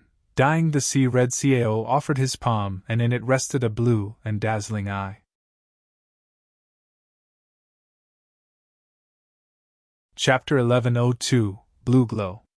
Chapter 1102, Blue Glow. Proofreader Papatonks. Uncle Cao. Xiao shuddered, looking stunned at the huge bloody eye. Cao smirked, gazing upon the eye and the scar it had. That brat, Sword Sovereign, gave it a scratch, but it still has my sealing power. It should work in sealing the black fire from exploding. Really? Xiao lit up. Cao nodded, smiling despite the blood seeping from the empty socket. Xuefan grimaced as he strove to speak. Senior Cao, thank you for your assistance. I am very sorry to have made you to sacrifice Senior's eye. Ha ha, it's just a useless eyeball. Nothing to it. Cao said. You helped me deal with the sacred weapons. Being incapable of letting go of some eye would only make me look no different from those despicable humans. I would then have no ground and right to hate them. Now get ready to take my seal. I don't like owing anyone, just like you. Cao threw his eye and used his palms to pressure the huge eye and send power into it, soon shining blue. It then shrank down to the size of a human eyeball, drifting toward Xuefan encased in black flames. The violent fire sensed a deep chill coming from it, and cooled somewhat, relaxing from the unspeakable pain. Xuefan sighed, nodding at Cao. He waited for the blue glow to enter his body and get the flames under control. Whoosh. The eye was about to enter its new place when fire flashed by and sent the eye flying. Cao crying out in shock. What was that? Thunder flame void annihilation. Zhuofan looked stumped. Why? I didn't even use it, Ak. He clutched his head as the black flames came back with a vengeance. Thunder flames cracked the air as it shot all over. Zhuofan raised his heavy head, sending lightning like a machine gun. The dangerous thunder flames struck down in endless numbers, leaving everywhere black flames. Xiao jumped away, trying not to get that terrible fire from touching her. Heaven-sealing Cao had trouble with his large bulk, taking on dozens of thunder flames. He once again howled in pain as blood seeped out from the new wounds. Zhuofan gripped his head in agony. His right eye's 7 golden halos flickered, with traces of black thunder flame on their edges and eating their way through the gold. Xiao cried out, dodging while shouting. Uncle Cao, what do we do? You have to help him. Ak. Blast it, his black flames made the divine eye of the void lash out as well. Heaven-sealing Cao howled as he jerked from every hit. Divine eye of the void is Heavenly Sovereign's top skill, focused on the void in particular. In layman terms, it's a vessel sealing large amounts of power for his use. But even he could only ever hold the berserk purple lightning. Now the kid holds the far more ruthless apocalyptic thunder flame. His skill is far below Heavenly Sovereign as well and makes it impossible to contain such insane power. As he can't seal the thunder flame, it runs amok. Before was just a bit of violent outburst, while now it crushed its vessel. Divine Eye of the Void has been infected and got out of control as well. The kid is in dire straits now. Once Divine Eye of the Void is ruined, he loses any means of holding the power, and it would burn him to ashes. Xiao cried out. What do we do? What of your eye? Can it help Dad? Not anymore. Cao shook his head with a deep frown. He had the Divine Eye of the Void to help settle the savage flames with my eye. Now the Divine Eye of the Void is out of control and has no vessel. Nothing can contain this power, not even me. Can't your eye act as vessel? Are you kidding?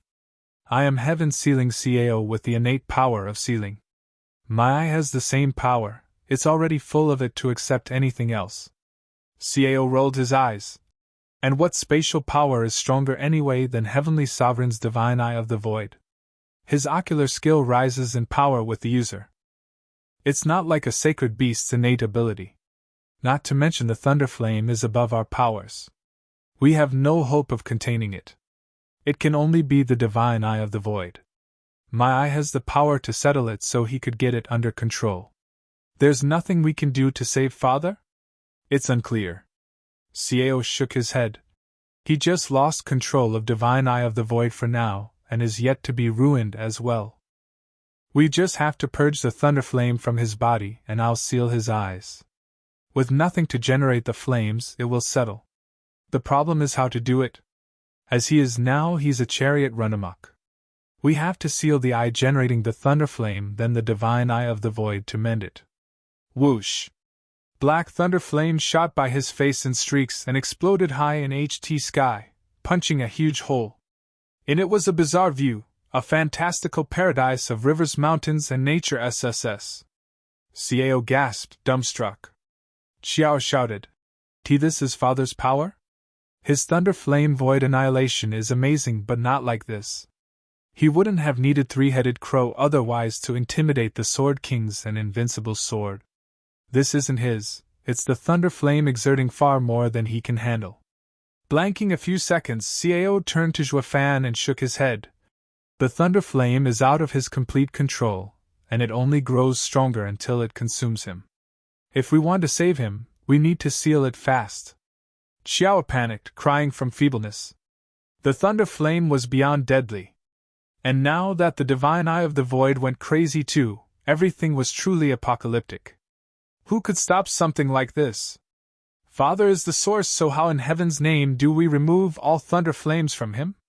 Xiao had tears streaming down her cheeks as she watched Shua howling in the flames. Cao dodged the painful strikes while looking at the eye in his hand with a sigh. It's too late now. Whoosh! A flash of white streaked past them, ignoring the savage flames and hugging Zhuofan's contorted figure from pain. Soft lips then took his who? A twister enveloped the two, with the woman in white unleashing a pure glow that soon covered the two of them. They had formed around them an exquisite array that shook the world, with the spiritual energy from everywhere surging over. Zhuofan's black thunder flame surged like a tide at the woman. Mother! Qiao muttered. Heaven-sealing Cao started, looking at the spiritual energy flow around them and lit up. There's always a way. The brat must have saved the world in his last life to have such godlike luck. Heaven-sealing Cao, we can seal it. Cao gripped the eye and his lone eye shone with determination.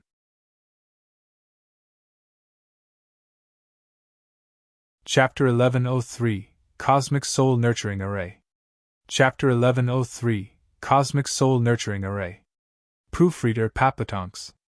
In a black space, the black flames spread to every corner, burning the 500-meter-long prismatic dragon. It howled from pain, its pristine scales and sharp claws eaten away in moments. The dragon's size was reduced to a third. The dragon squinted and sighed. He gave up hope. With the death of my soul, I'll be erased from this world. The dragon closed its eyes. At peace, he had given up on everything. But then Cao gave his eye to save him, sparking hope. Now not even Cao could do anything to get him out of this disaster. All these changes led to an uneasy heart from peace. He was better off not even trying. Alive or dead, Zhuofan, haven't you made peace with it? The dragon smiled, free of pain and ignoring the burning flames. Who? A wind blew out of nowhere, brushing the flames and the dragon. The huge dragon froze. Where's the pain? He opened his eyes to gaze in shock. Where's the thunder flame? The cooling breeze passed once more through the space. Pure light followed, shining down like fireflies, bringing a touch of color to this dark place and hope into the huge dragon's eyes. Why is this light so familiar? The dragon stared, feeling soothed under the glow as the light slowly seeped into his body and healed his battered soul. The huge dragon stood proud and majestic once more. What's going on? I was about to die, so why am I alive? Where did the light come from? Did Senior Cao manage to save me? Can I go back to Qingqing and fight the invincible sword? The dragon roared in laughter, focusing his senses on his real body. SSS. The thunder flame was still around, but Zhuofan's pain subsided. Opening his eyes, what he saw left him in utter shock. Qingqing. Chu Qingqing was hugging and kissing him, though her eyes were still lost. She had done this out of nothing but instinct. Qingqing, hurry and let go! Zhuofan's eyes shook, noticing the ravaging thunder flame around him, and Chu Qingqing. He shouted with panic. He wanted to get his lover away and not drag her down. Only to find out he had no strength to even twitch a finger, leaving him confused. Cao smiled. Awake, are we? He, kid, I don't know what miracles you did in your past life to have someone exchange their life to save yours in such a doomed situation. You truly are fortunate. Exchange with mine? Zhuofan reacted at last. The thunder flame now moved from him to Chu Qingqing and burned her instead. Zhuofan gasped, finding himself powerless to help. Qingqing, leave! I don't want you to save me, just go. Chu Qingqing didn't hear him, her sightless eyes staring back at him with her body using her yuan qi to take his flames into herself. Zhuofan's heart was in constant pain, the right eye and the now empty and black left socket shedding bitter tears of sorrow. Qingqing, leave! I don't need saving. Kid, you just don't know how to count your blessings.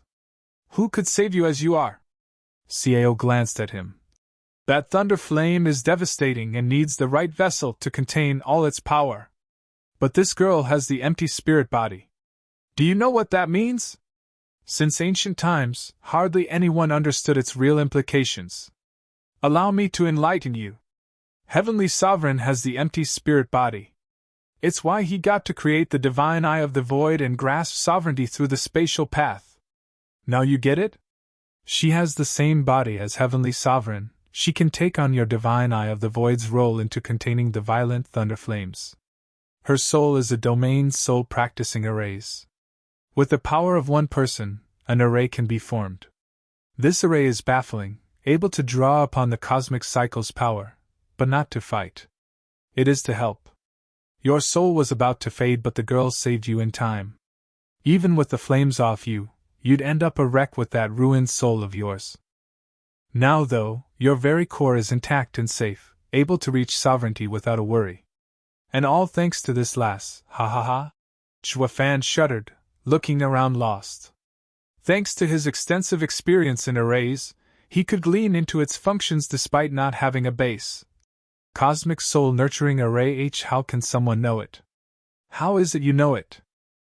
Chuafan shed tears as she looked at Chu Qingqing, his heart in agony. I clearly ruined it. Yes, even as a sacred beast I can tell this array focuses on soul recovery, a life for a life. Every soul is unique, making using the array lead to soul clashes. That's why only the empty spirit body can use it. Cao sighed. Kid, no one would ever turn their soul into panacea for another. Unless she did it for one person, to save him when he needed it most. Kid, you are fortunate to have someone who cares for you so much, to give their life for you. The tears flowed out of his control. Chuafan stared into Chu Qingqing's empty eyes, filled with sorrow and anguish. Her only thoughts were for me, but she still doesn't recognize me. Chuafan shouted. Qiao, get her back! Qiao shook and took a step forward. It's too late now. Cao spoke. They're both affected by the thunder flame. Taking the girl will only lead to both of them dying. Let this continue and the brat can be saved. It's either both of you die, or just one. The choice should be obvious for a smart guy like you. Then I'll die with her. Throw her off yourself then. Don't involve the little Thunder Phoenix. Cao snapped back. Little Thunder Phoenix sees you as a father and her as mother. She'll be killing the both of you. As a father, you should not let your own child carry such guilt. Senior Cao, you do it. Don't feel like it. I gouged my eye out for you and everything. Letting you die would mean I maimed myself for nothing. Cao glared at him and turned to the pitiful Qiao. This is love, something every sovereign experienced. He needs this pain. But father. Qingqing hesitated, watching Chuafan struggle to get Chu Qingqing away. Cao smiled. He's now weak due to the thunder flame exhausting his yuan qi. As drained as he is, he can do nothing but go with our wishes. Cao glanced at the two. The black flames were mostly on Chu Qingqing now, leaving only a little left within Chuafan's body. Chu Qingqing could take in no more. And the more there was of the thunder flame, the faster she burned. At this rate the flames would consume her before she finished. Cao mulled over the situation, his eyes drifting to the three divine swords. The lass alone can't take all the flames. We need to amplify the array. Cao flicked and the three divine swords floated over as he mumbled. The array uses the heaven cycle's power and needs the 5 elements at its core to showcase its might. But we don't have them. I am only able to replace earth, fire, water and wind. Heaven sealing. Cao held out a scarlet sword and stuck it at a spot around Chu Qingqing. Soaring sword, representing the boundless earth. Ding! Soaring sword was on Chu Qingqing's left, shining scarlet. Heaven sealing sword, representing the surging water. Ding! Heaven sealing sword stuck 3 meters from Chu Qingqing. Decimating sword, representing the scorching fire. Ding! Decimating sword stabbed where Cao gestured. The problem was, what came next?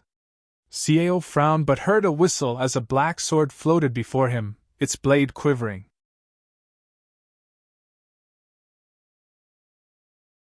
Chapter 1104 Sovereign Path.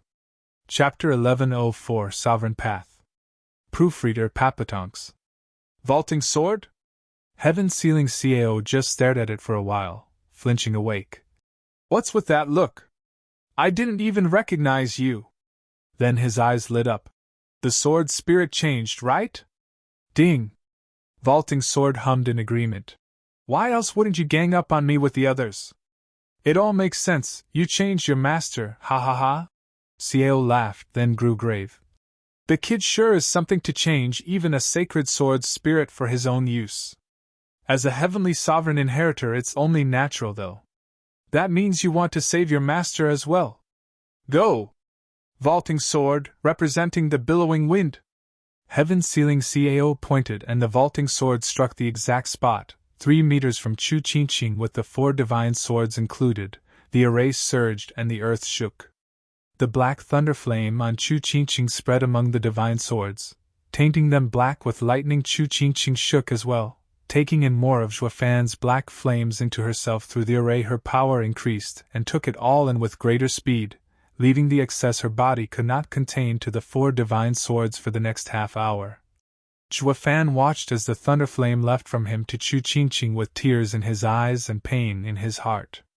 Chu Qingqing was committed, despite the fire eroding her into nothingness. 2 hours later, the last trace of thunder flame left Zhuofan.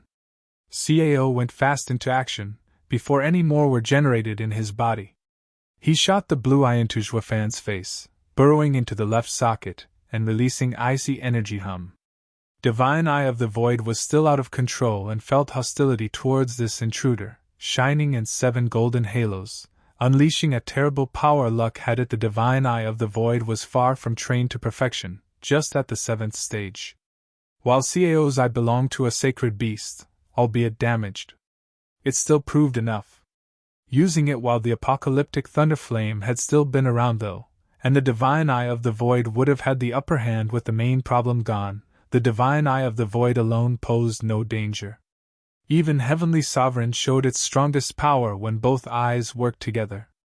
One eye was easy to seal before Divine Eye of the Void got any more ideas. Heaven-sealing Cao held out his palm and unleashed a cold twister upon Zhuofan.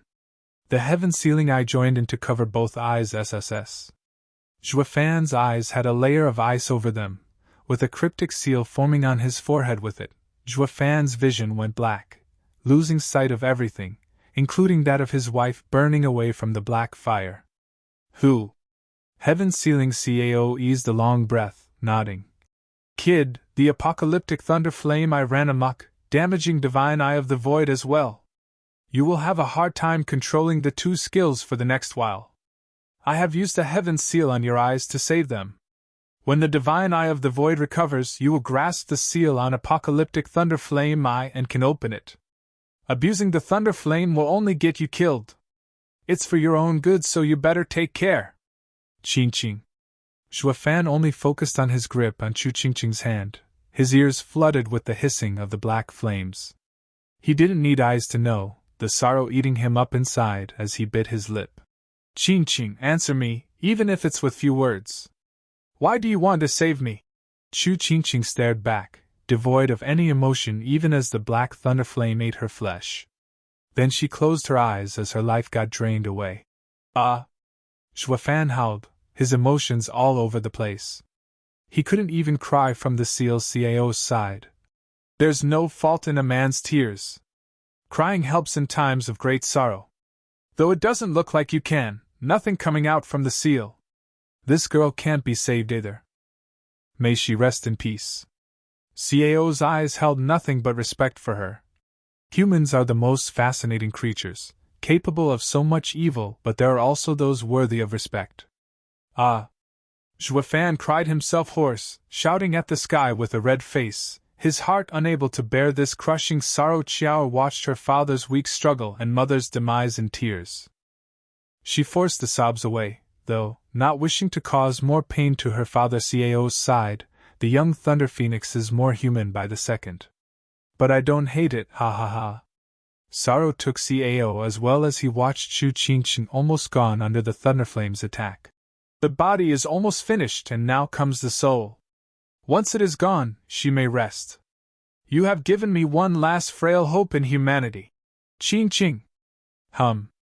With Zhuofan's last cry of immense grief, one tear shining in 7 colors came from beyond the icy seal and fell down his face. Heaven-sealing Cao gasped. How? Not even the black flames can escape my seal, so how can a tear? The tear was just that grand, defying his common sense as it swaggered down. It was like smacking him senseless. Is there a leak in my seal, or what? Even so, there's no way a mere tear can slip out. Zhuofan was in too much pain to register his cry of shock, using his all just to shout his pain. His mind blacked out and he fell limp, but the prismatic tear fell from his face and onto the still burning Chu Qingqing. A multicolored light exploded, erasing the black flames. A mote of white floated out of the body under the cover of the prismatic light, coming before Cao. The undying sovereign path? Heaven's ceiling, Cao gasped, looking at Juefan in stupefaction. How can it be? How can the kid have a sovereign path's protection? Only the 10 sovereigns can. Cao's eyes grew grave. Just who on earth is he? Xiao started, pointing at the prismatic glow. Uncle Cao, what's that? Any that delve deep into Tao becomes a forefather of that path, a sovereign. As he forms his sovereign path he grasped from the heavens. He would be as undying as the world itself. Graver than ever, Cao glanced at the prismatic light. This glow can only come from those understanding the 10 paths to heaven, something only a sovereign can wield, the sovereign path. It is the core of their beliefs. They would never fall so long as it stays strong. The girl was on the brink of having her soul erased, but the sovereign path saved her last trace. Xiao was overjoyed. Does that mean Mother is saved? Of course, and not just saved, but protected under the sovereign path. There's only a handful of beings that can touch her in the world. Cao's eye shook as he watched Juefan unconscious from the heartache, his eye gleaming. Young Thunder Phoenix, just who is your godfather? Why does he know one of the 10 paths to heaven? Xiao started, then shook her head, looking between the two. Cao turned to the huge hole the thunder flame punched in the sky, slowly mending. He snatched the resplendent glow in his hand and threw it into the black hole. The hole then closed right after it swallowed it. Regardless of how this path came to be, with the kid so special, I must get his favor. Cao's eyes shone and smirked at the closing hole. Girl, see you in the sacred domain, ha ha ha.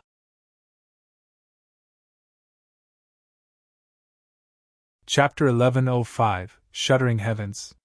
Chapter 1105, Shuddering Heavens. Proofreader Papatonks. Rumble. The sky was blue, the sun was bright, but a gloom descended with the thundering noise coming out of nowhere and shaking everything in creation. A prismatic glow flooded everywhere, wreaking havoc as it crossed the heavens. It caused the ground to sake as well, incomprehensible as it sounded, surging like waves. As for the people riding the waves, they were barely standing, with the real experts under a heavy pressure from the light, sealing their power and reduced to weak and frail mortals. Even flying was impossible inside a grand and lavish palace among the trees on 7 Sacred Mountain in the sacred domain. A group of white coats with white long beards stooped in an attempt to keep themselves steady. A broad man with a Van Dyke beard stumbled in through the doors, panic on his face. Lord Saints, just what is going on? What is this? We know not, but the world is in turmoil, taking it out on everything. This isn't normal. We've been living for 1,000,000 years but never seen anything like it. Something must have happened. Check the archives records for anything. The world is about to go through a change. Yes. The man staggered out at once. The Ruby Cloud sect in the sacred domain held a group of Taoist women scrambling as they strained to stand upright. One among them, aged, stuck to the wall while looking above at the prismatic phenomenon. Her heart was frantic, her face a mask of fear while her eyes filled with confusion. Just what is going on? Has sacred domain ever seen such a shocking change? Whoosh! In moments, the prismatic glow faded in the distance. The woman hesitated, then rushed unsteadily in the distance, leaving her disciples behind, still trying to fight the shaking. In one corner of the sacred domain, devoid of the shock and franticness the rest of the domain felt, in a quiet and isolated manner, a creak snaked about a book pavilion where a hand held a chess piece in hand. It shook once before stilling. The sacred domain began rumbling then, with only him and this place unaffected. A sovereign path appeared? Next to him, a man in black and hidden face gasped. Has he returned so soon? We didn't even feel it. Pa! The hand finally placed the piece on the board.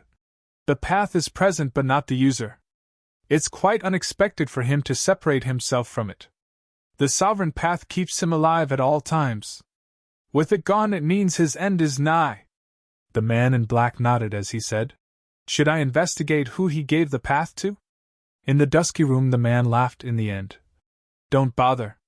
The sovereign path is born of the world and only a sovereign can find it. We have no chance, so why try to? Besides, the person protected by the sovereign path has to be important. He will stand out with ease and soon will be found.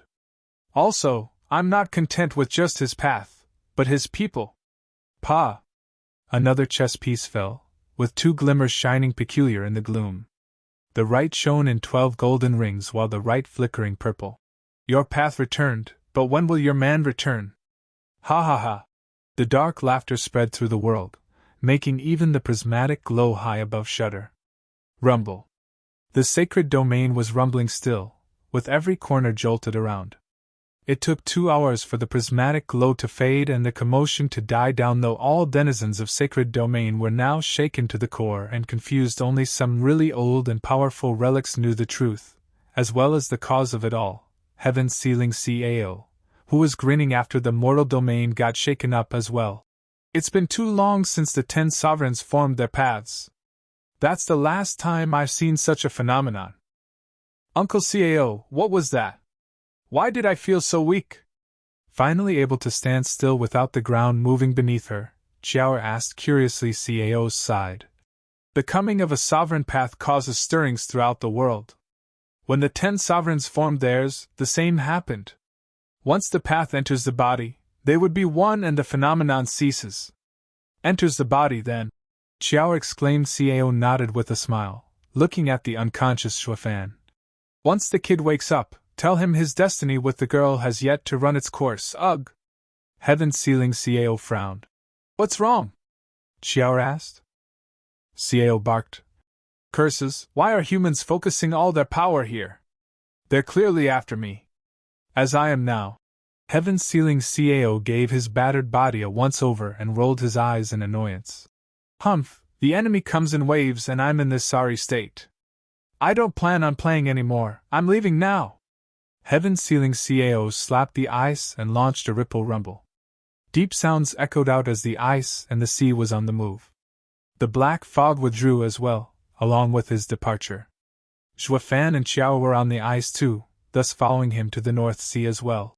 Hey, what's happening? What are you doing? Little Thunder Phoenix, you can't feel it, but a flood of strong cultivators are just ahead.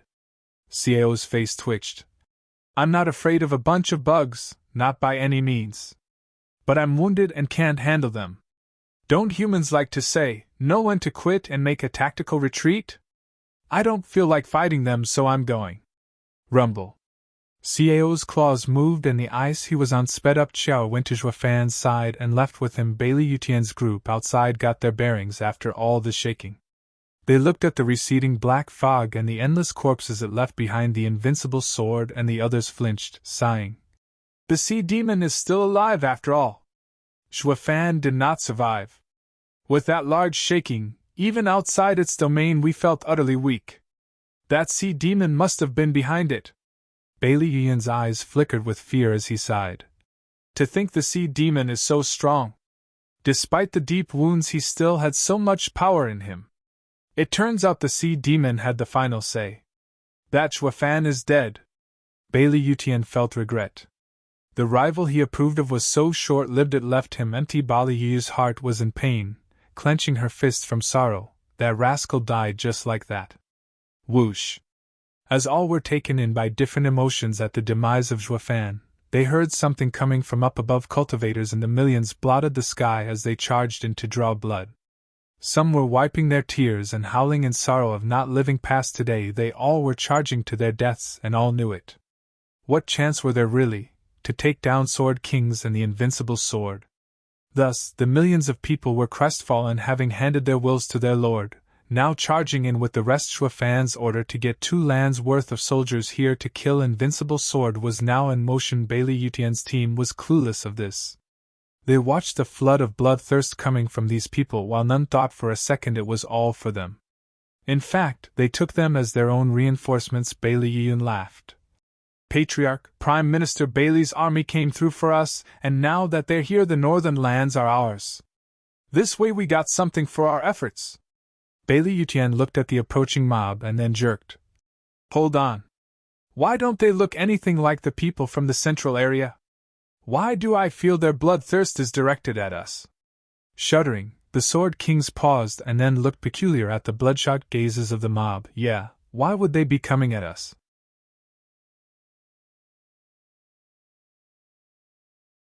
Chapter 1106, Ganging Up. Chapter 1106, Ganging Up. Proofreader Papatonks. Invincible sword, screw you! Fight me if you have the guts!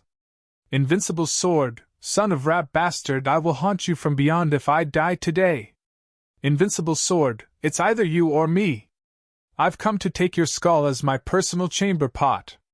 Knowing they were doomed to die, what could running their mouths do? Kill them again? Weren't you so tough, oh invincible sword? The best in the world? None would slight you in the least, but since I'm going to die anyway, I can cuss your entire lineage. The black cloud came down like heavy rain, roaring and shouting curses without stopping. Like true heroes, the obscene and quite colorful language grated the invincible sword and the Sword King's ears, making these lofty figures stare dumbly. Who are these guys? They have guts to come cursing us.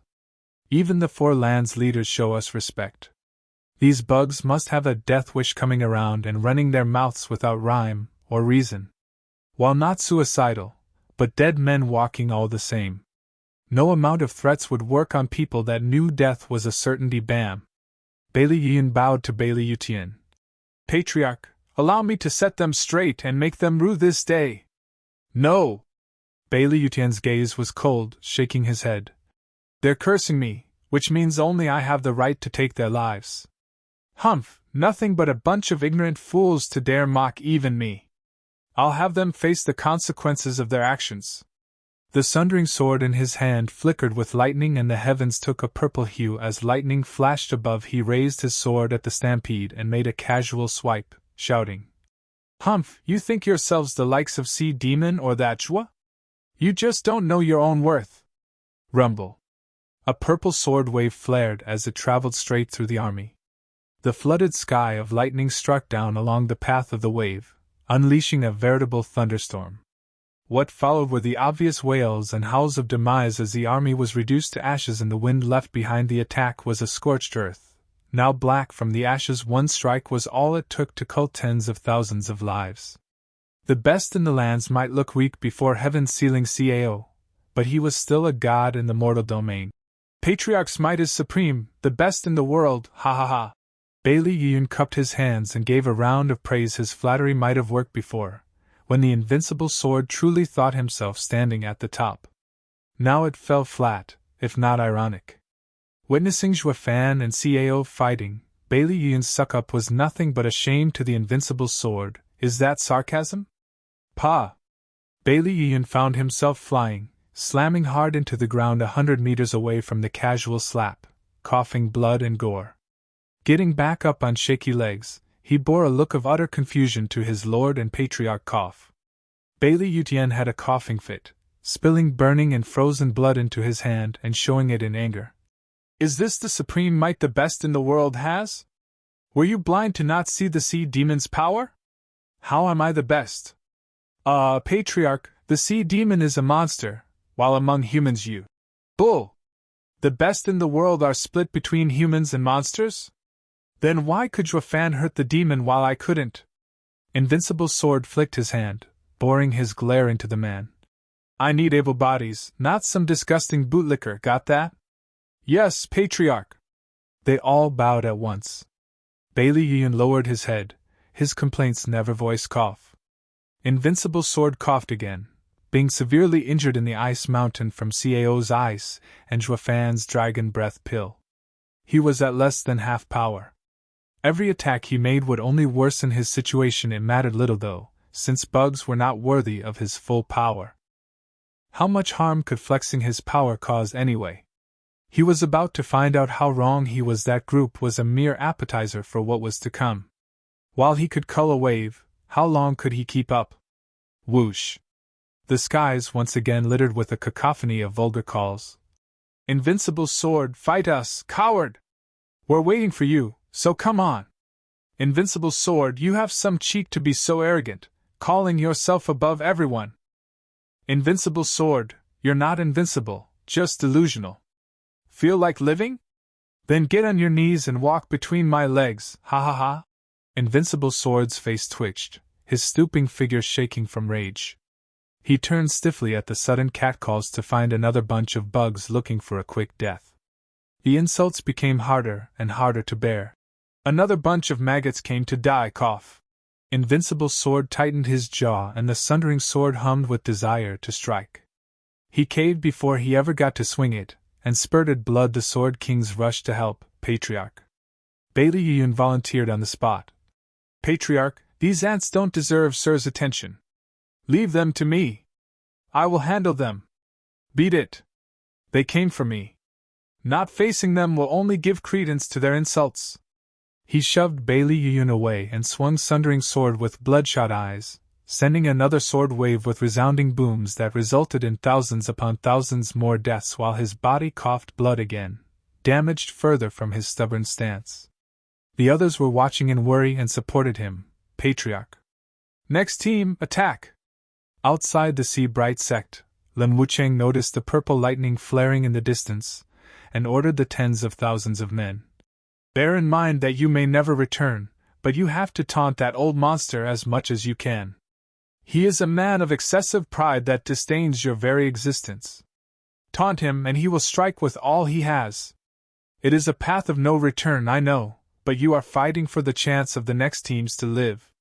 The more that monster wastes energy on you, the higher the next team's odds at taking him down.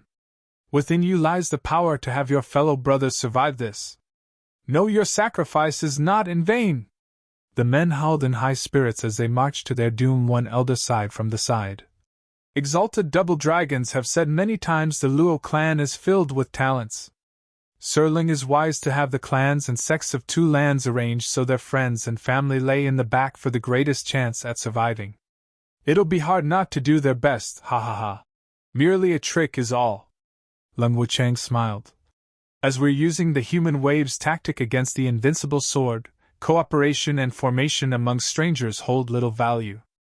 This arrangement is the most effective. Serling is most right. Then I shall go call for the next team. Take care, Executive Lu. Lin Wucheng gave a slight bow, then his kind smile fell the moment that back left his eyes. He smirked. Humph, they have not an ounce of remorse in using others' lives to strengthen their position. These four lands leaders truly are. Serling disdains such base people? A cheerful voice reached him. Lin Wucheng shook and turned to see a familiar figure, bowing. If it isn't Miss Schwanger. With your deep grief for loss of life, why are you on this cruel and bitter battlefield? Not all wars are cruel. Schwanger sighed. I have to thank Serling for this strategy, to lessen the disasters. Brothers were ordered for two lands to surround the invincible sword but did not go into details. Serling's effective organization has raised the tactic's chances of success. Telling every team to go slander the invincible sword will cause a man of his temperament to fly into a rage. He will tire more like this and spare us from further casualties before his death. Lin Wucheng nodded, but his smile was bitter. Clan head sent me to organize the attack with this idea in mind, but it may be against Steward's intention. Why do you say that? Do you believe for certain Steward had no concrete way of dealing with the invincible sword?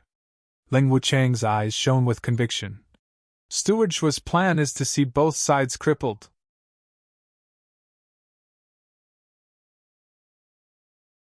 Chapter 1107, Go, Go, Go.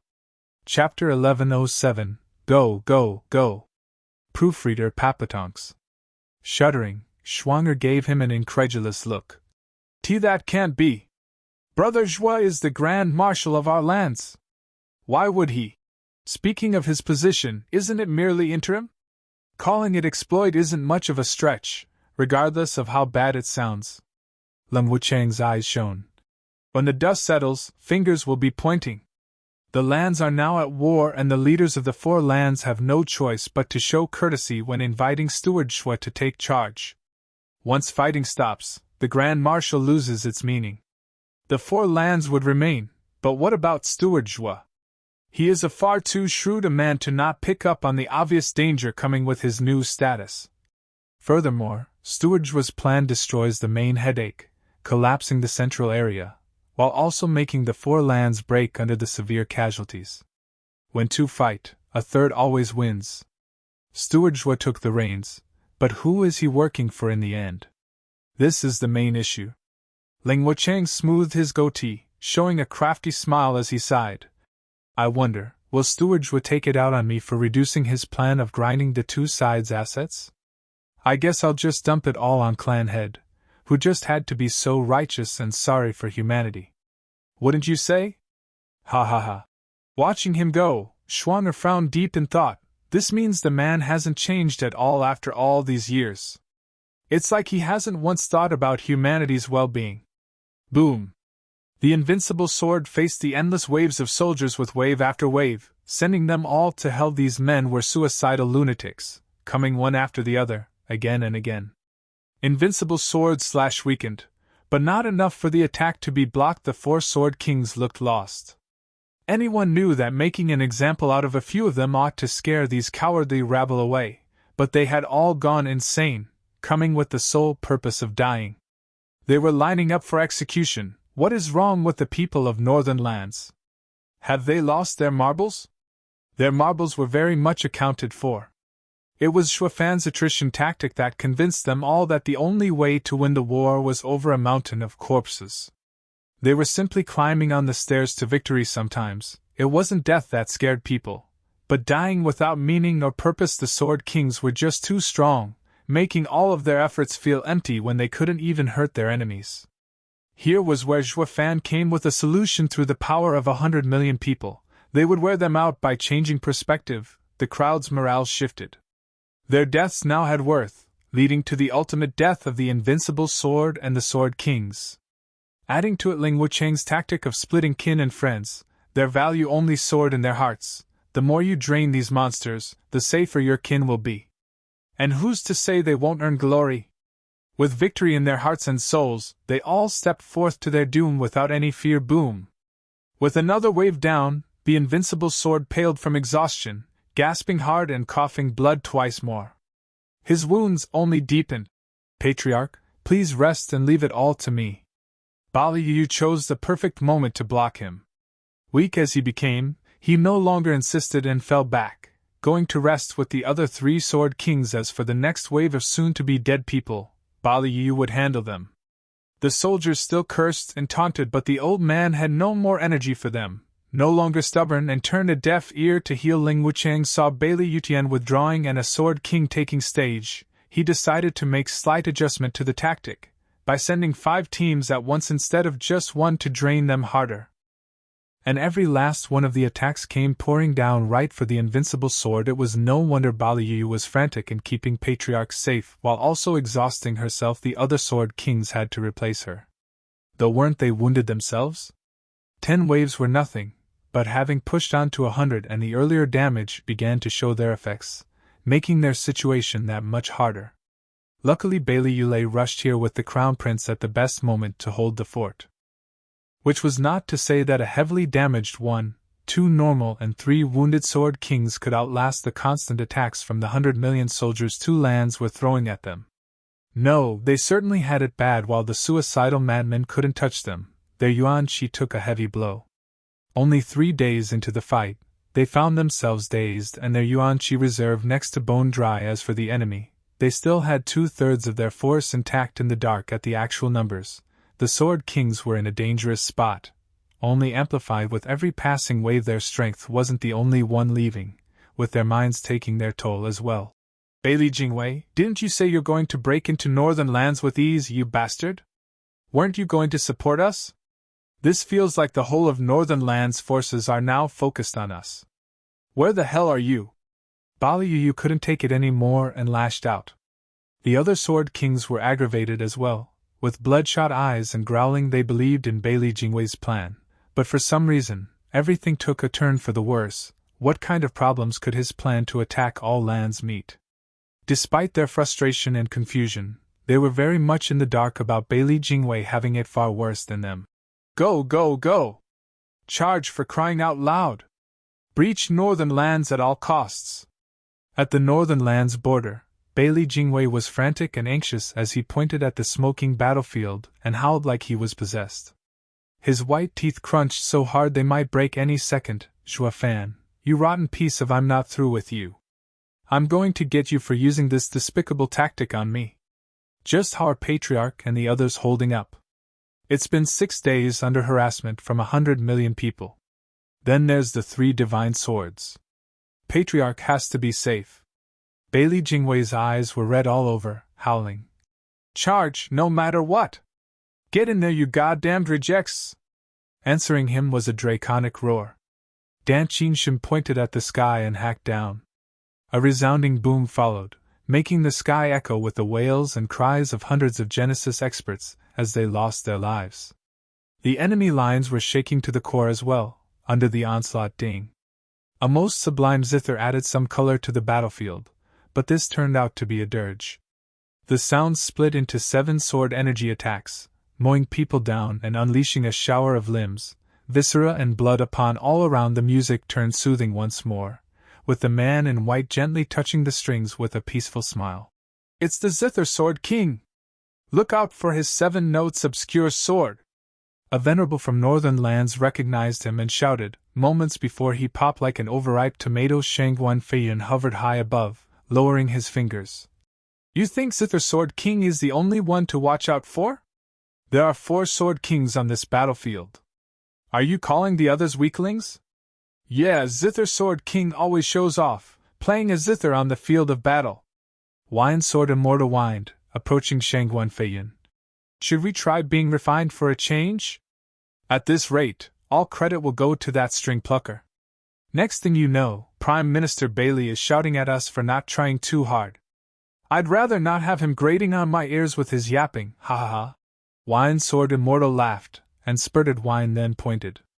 The wine turned into a golden inferno that took sword shape and fell down like rain to kill 1,000 experts. Shangguan Feiyan's heart sank. Wine Sword Immortal, is this the decimating sword art from southern lands? Fire really is the most effective way of killing. Let's not dwell in the past. Wine Sword Immortal shook his head with a sigh. I've had a drink over with Murong Lai back then, considering him a friend. He was also kind enough to let me observe Decimating Sword for a year, leading to today's results. But times have changed, I'm afraid, and I don't know if he'll gift me more wine. Humph, once you take southern lands, all the wine will be yours. What taste can stolen wine have over one offered by a dear friend? Wine Sword Immortal looked worried, sadness flashing deep in his gaze, seeing how 2 Sword Kings were chatting merrily. Bailey Jingwei had to do something about that. His anger burned to new heights as he shrieked. Shangguan Feiyan, Wine Sword Immortal, did I call you here for a drink? Charge, god damn it! TCH, the brat is picking our faults again. Wine Sword Immortal shrugged and sighed as he shot for the northern lands frontline. Shangguan Feiyan was right behind him, huffing and puffing. Bailey Jingwei shook all over. Damn these foreign Sword Kings. They can't do anything right. What do I do? It's been so many days and Patriarch. Prime Minister, sir, report. A messenger bowed before him. Bailey Jingwei snatched the jade slip and read it with heart in his throat. What's so important in these crucial moments? He jolted, and in the next moment his eyes shone. The punk is missing and not leading the alliance? Perfect.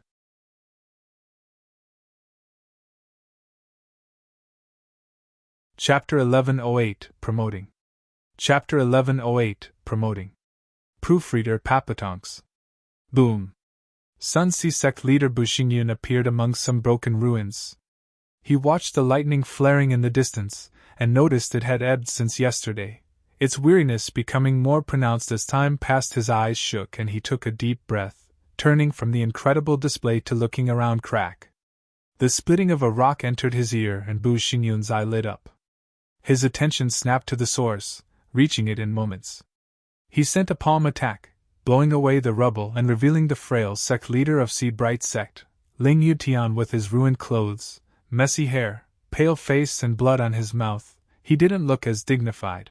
Sect leader Ling, how are you? Here, take this healing pill. I'll take you somewhere safe to recover.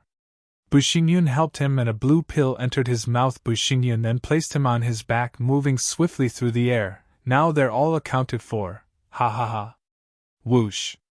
Bushingyun arrived minutes later 10 miles outside Si Bright Sect, at a tent. The patrols were all Si Bright Sect disciples that had survived. They moved with purpose at their arrival and helped him take Ling Yuntian into the tent. There were many others inside lying down and wounded, exalted double dragons and the 3 Shanghuan clan venerables among them. At the time the invincible sword's powerful sword struck, they all survived by the grace of the 3 divine swords. Although they were now hanging by a thread seeing the new addition, they all cheered. Sect leader Ling. Ling Yutian was placed on a stretcher like the rest, and as he heard the frail voices, he cracked an eyelid to ease out. Where am I? What happened? Ha ha ha, Sect leader Ling, did the monster's blow hit you in the head? We've all been defeated and damn nearly killed. It's thanks to Sect leader Bu that we're still alive, coming to our rescue before breathing our last among rubble. Exalted He Ran explained with gratitude for Bushingyun.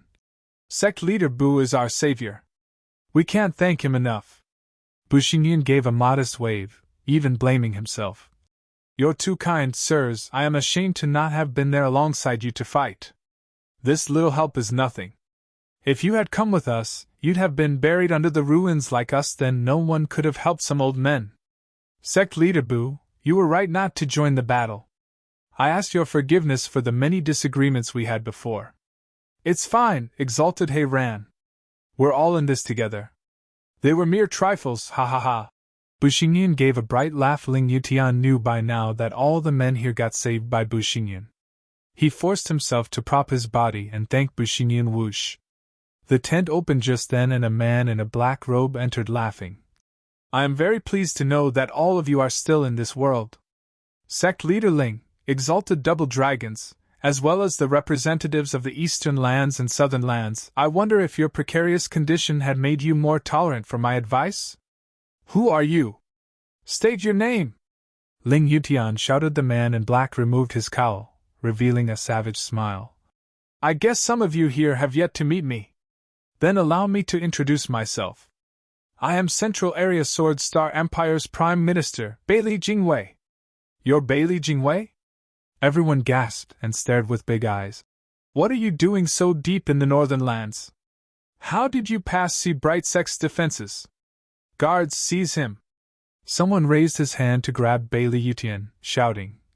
Ha ha ha! Instead of enjoying yourself from your position, you dared venture here. Now we're not only taking your empire's cornerstone, Bailey Yutian, but even the wisest Bailey Jingwei. The destruction of the Sword Star Empire is nigh. A group of Si Bright Sect disciples entered to cut off the intruder's escape. Wait! Bailey Jingwei shouted before Bushingyun got to grab him. Bushingyun smirked. Prime Minister Bailey, what trick are you playing now? Humph, you may be clever, renowned throughout the lands, but you are a frail scholar. Why so nervous then? With a sneaky smile, Bailey Jingwei shrugged and spoke to the wounded elders. Sect leader Ling, I have come alone and weak before you just so we can talk. You're free to take me prisoner once I'm done, taking down the head. Or are you perhaps afraid of a little old scholar standing in your domain among the greatest experts in the lands? You wouldn't even give me the chance to speak? Bushingyun paused and turned to Ling Yutian for directions. Ling Yutian coughed for a bit and gave a weak wave, sending the disciples away. Bushingyun snapped his head back on Bailey Jingwei, cursing. Your tricks won't work here, humph.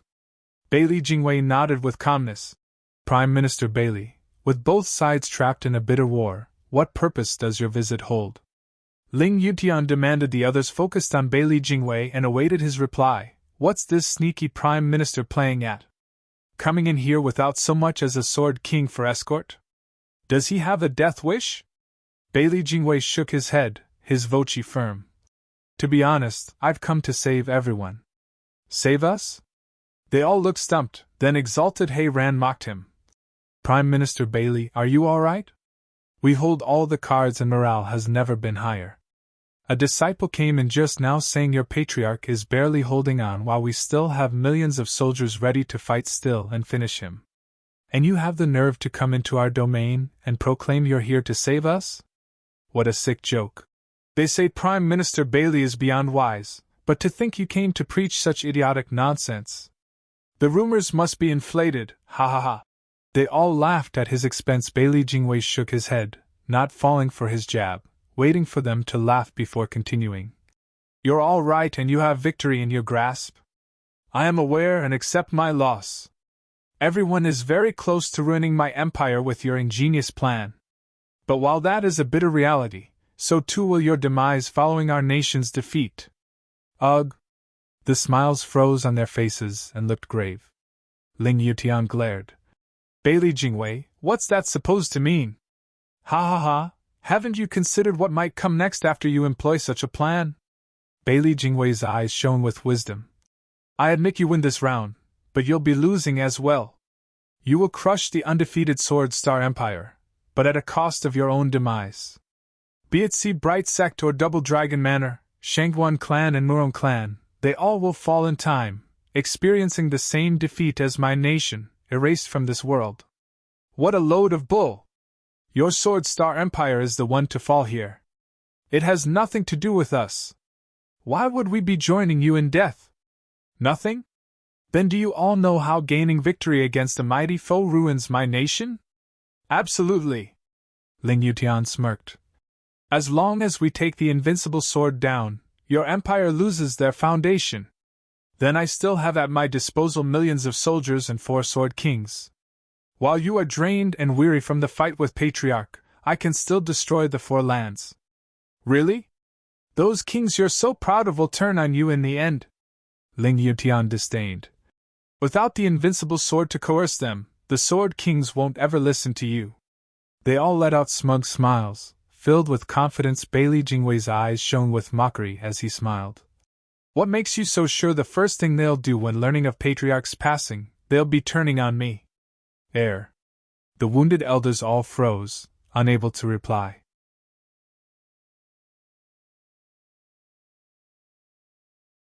Chapter 1109, No Victor.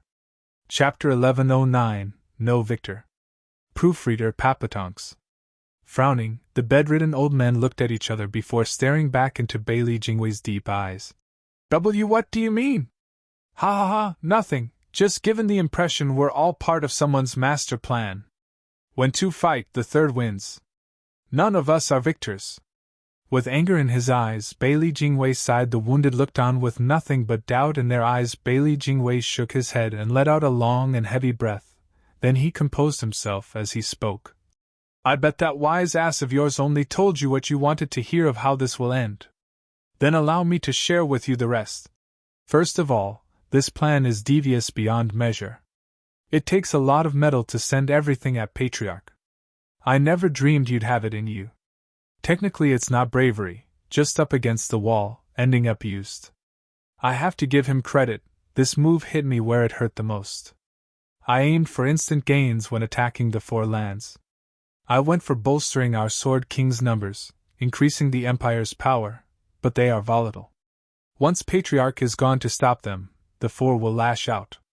They're the biggest threat to topple the Empire. Didn't Sergewa say the same thing? The patients grinned to themselves. That's Sergewa's plan, all right. The only reason the wisest in the world even bothered risking his life to come here for a ceasefire is because Sergewa cut him deep. But that's only half of it. Bailey Jingwei could read them like a book, continuing. Next comes death, though unsure if it'll be yours or mine. Did you think that with Patriarch's death, the 4 sword kings will turn on us? What a joke, they all come to my central area for fame and fortune. Do you really think they'll just give it all up? The men gasped. Why, you mean? Humph, I can't say what they'll do for certain, but if it were me seeing both sides at death's door, I'd definitely revolt.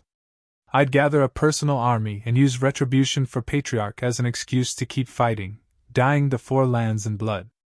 And only when the 4 lands have nothing left to fight with will they turn against the central area.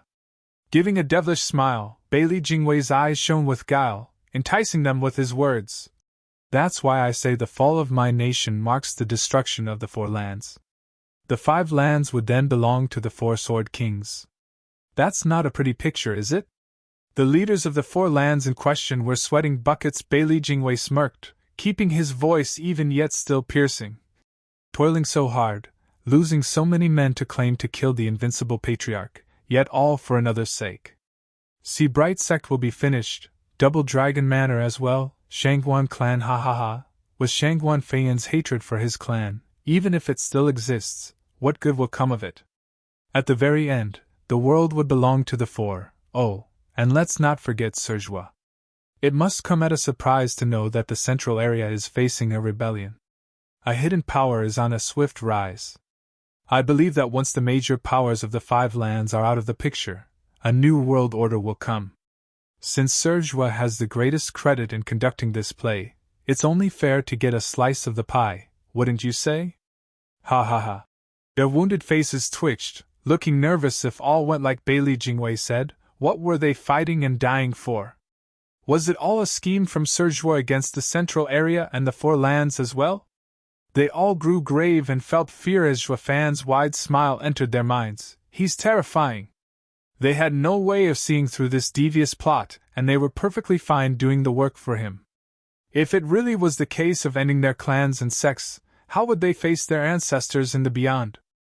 They all hung their heads, distressed.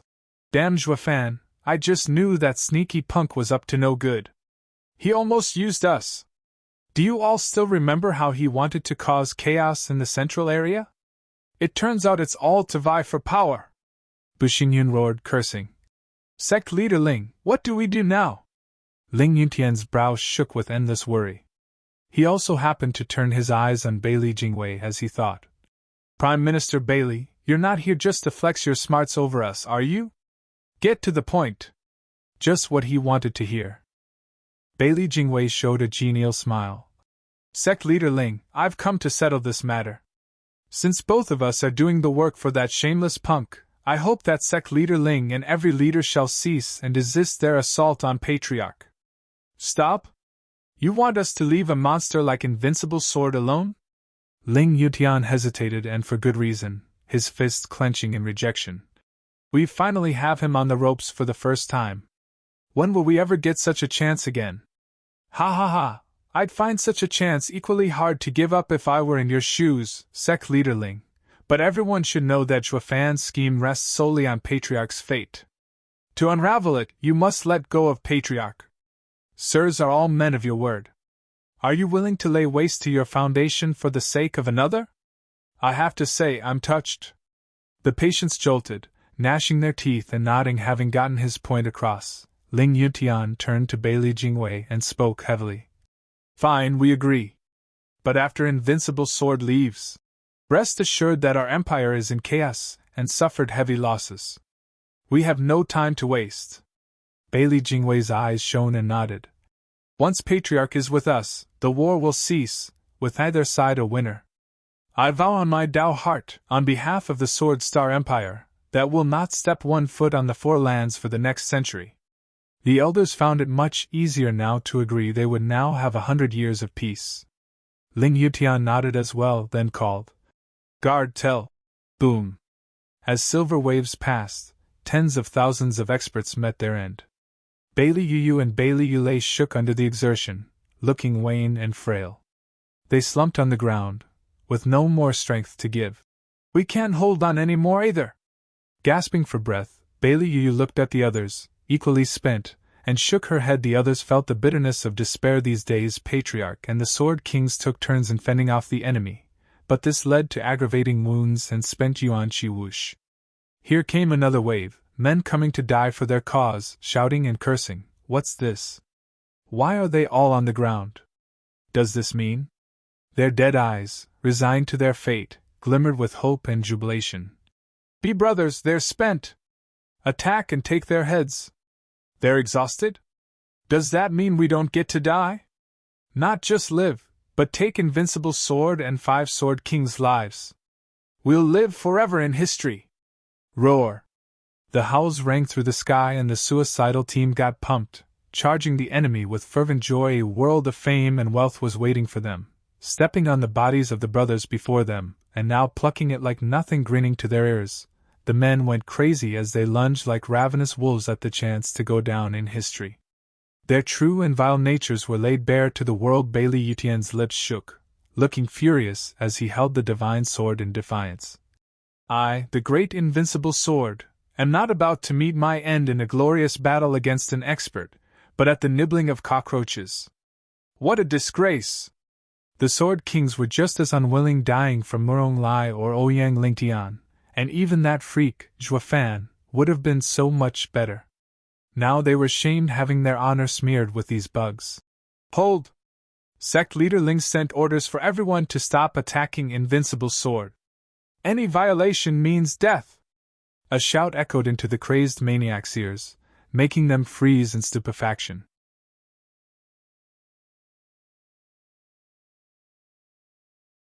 Chapter 11:10 Widespread Grievance. Chapter 11:10 Widespread Grievance. Proofreader Papatonks. What the hell? Rooted to the spot, the men had glazed looks of confusion at the unbelievable things they were hearing. They were so close to breaking this impossibly tough bone, and they just want them to stop. Even Invincible Sword's group was left speechless. What in heaven's name is going on? What are the Four Lands planning this time? Whoosh!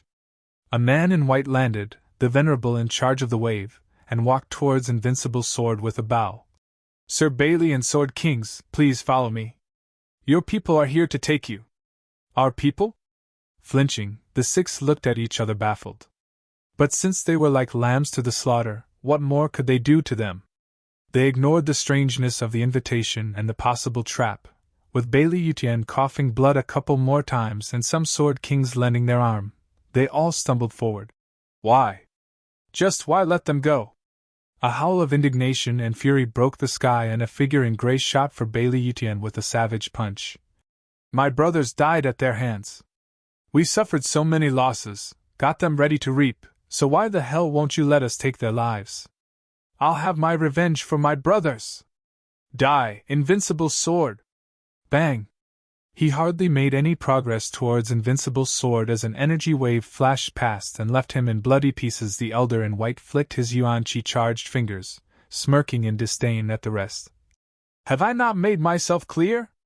The leaders of the Four Lands have decreed to let Invincible Sword leave. Any violation means execution. The men shuddered and lowered their heads in anger and hatred. They knew not what got those higher up to lose their heads and come here right when they were about to succeed, only to stop them. Had the tens of millions before died for nothing?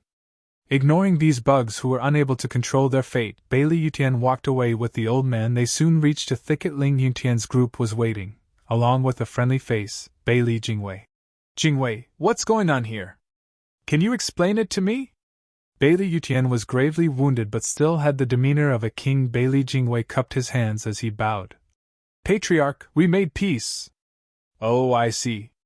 Bailey Yutian sighed, looking at the hovering image behind him. Is that a teleportation array? It's quite subtle and compact. I wager it can only take a couple people at once. Is it your handiwork? Yes, Patriarch, to be on the safe side, I built it after coming to Northern Lands. Good, let's go. Bailey Yutian walked straight for the portal, uncaring about the situation. The others followed. Ling Yutian smiled and stepped forward. Sir, both sides have suffered in this war and are heavily wounded. I hope there won't be any conflicts in the future. Bailey Yutian never once spared him a glance. Going through the portal at his own pace, Ling Yutian's face twitched, put on the spot. Humph, you're not even fit to talk to Patriarch. Not when you cower away from the fight, geezer! Bali Yu huffed and followed through. The Sword Kings echoed her disdain, going through the portal, including Crown Prince Bailey Jingtian. Bailey Jingwei smiled, bowing with respect at Ling Yutian, yet his smile felt flat. Sect Leader Ling, this is just how Patriarch and Sword Kings are. I offer my apology on their behalf. It's fine. I just hope Prime Minister. Of course, for the next century, we'll be at peace, ha ha ha. Farewell.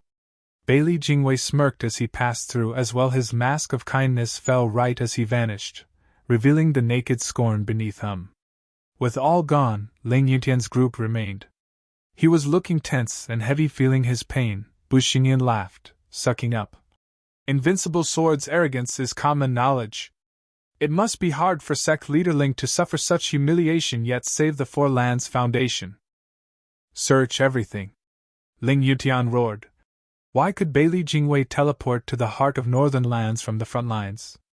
And what is this secret teleportation array doing here? Why could he enter our Sea-Bright sect like there was no one to stop him? Shuafan was right. Northern lands has a traitor, and of great status as well. This is the only possible answer for a central area to have such a hidden door. Bushingyu nodded. Yes, we must investigate. Sect leader Ling, leave this to me. I will definitely get to the bottom of this. Ling Yutian nodded and sighed. Just who is this traitor? In Bailey Yutian's camp, Bailey Yutian and his group appeared through the portal.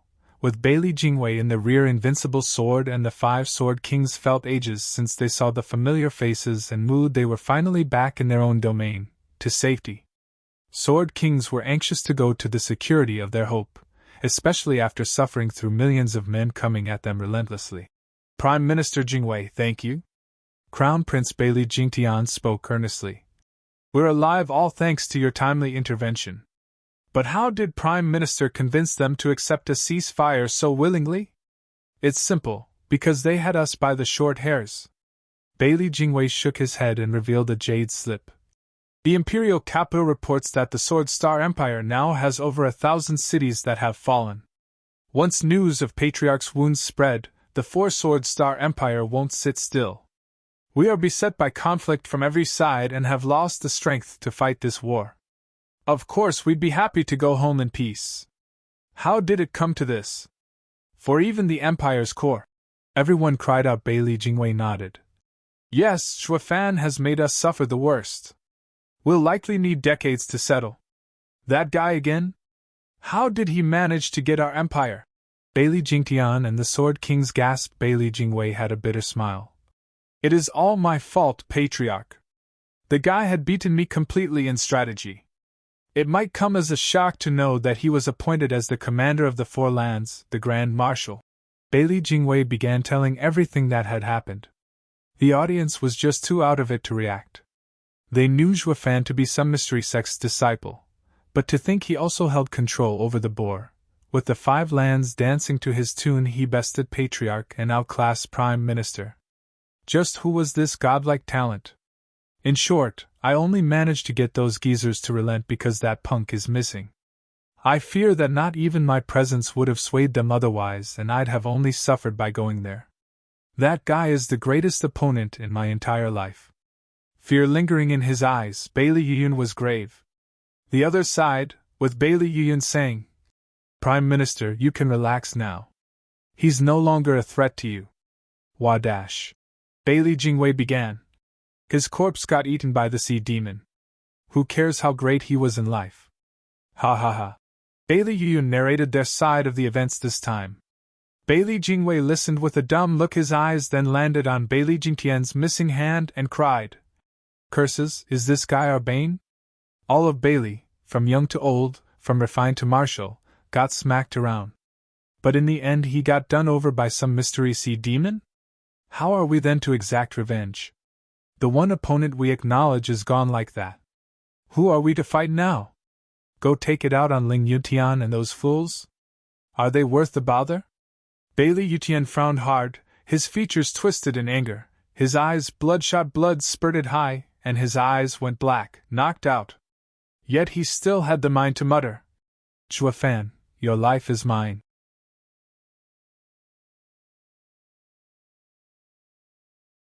Chapter 11:11 Care. Chapter 11:11 Care. Proofreader Papatonks. Boom. By Prime Minister's orders, retreat. Shouts louder than the howls of death spread across the battlefield, with both sides fighting a bitter war and the 4 Sword Kings unleashing their killer moves. These men roamed the battlefield and sent the latest orders of Bailey Jingwei about to unleash another strike. Shangguan Feiyun jerked to a halt. We're about to win this and now we're pulling back? What's Bailey Jingwei thinking? We must have lost the battle. The soothing melody came to a halt as well as Zither Sword Kings spoke. Shangguan Feiyun roared in defiance. Where have we lost exactly? Everything's going our way and are about to march into northern lands. How is this a loss? Bailey Jingwei also promised me help in attacking eastern lands. Now we're pulling back just when the enemy's about to fall? I can't accept it. So? This is the Central Area's war with the Four Lands. Since Prime Minister Bailey ordered a cease and desist, no one will fight on. You're welcome to face the Four Lands by yourself if you want to, ha ha ha. Dan Qingshan returned as well-wined Sword Immortal smirked, quite perky as he caught up. Hee hee hee, a cease is great. I won't get to kill anymore and get on those old friends' bad side. Zither Sword King glanced over and left after putting away the zither.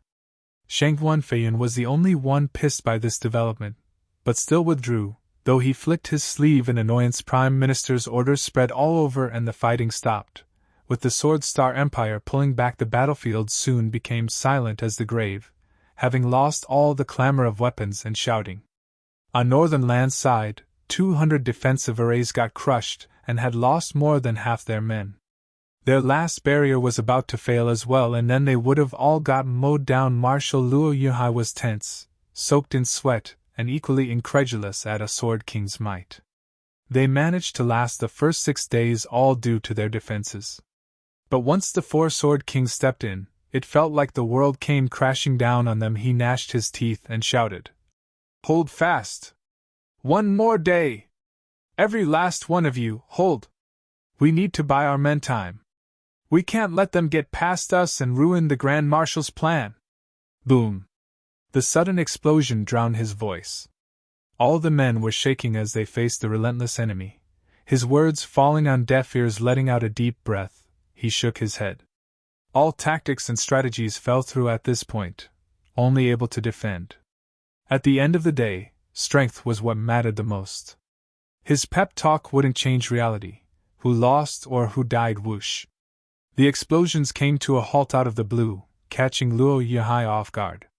Tuoba Taizhan ran over with a happy look. "Marshal Luo, great news! They're falling back. The Sword Star Army is retreating. We survived the onslaught, ha ha ha. They're leaving?" Luo Yuhai was dazed, then he turned to his head steward. "Steward Zhuge, what are they up to? Why fall back out of nowhere?" Zhuge Chanfeng was deep in thought at the sudden development. A soldier rushed over and bowed, carrying a jade slip. "Clan head, Sirling sent word." Snatching and reading it, Luo Yuhai smashed it on the ground, exploding in anger. "What the hell? Those geezers. What is it, clan head? What happened?" Zhuge Chanfeng asked with a start. Luo Yuhai took a deep breath, his face twisted in rage as he spat.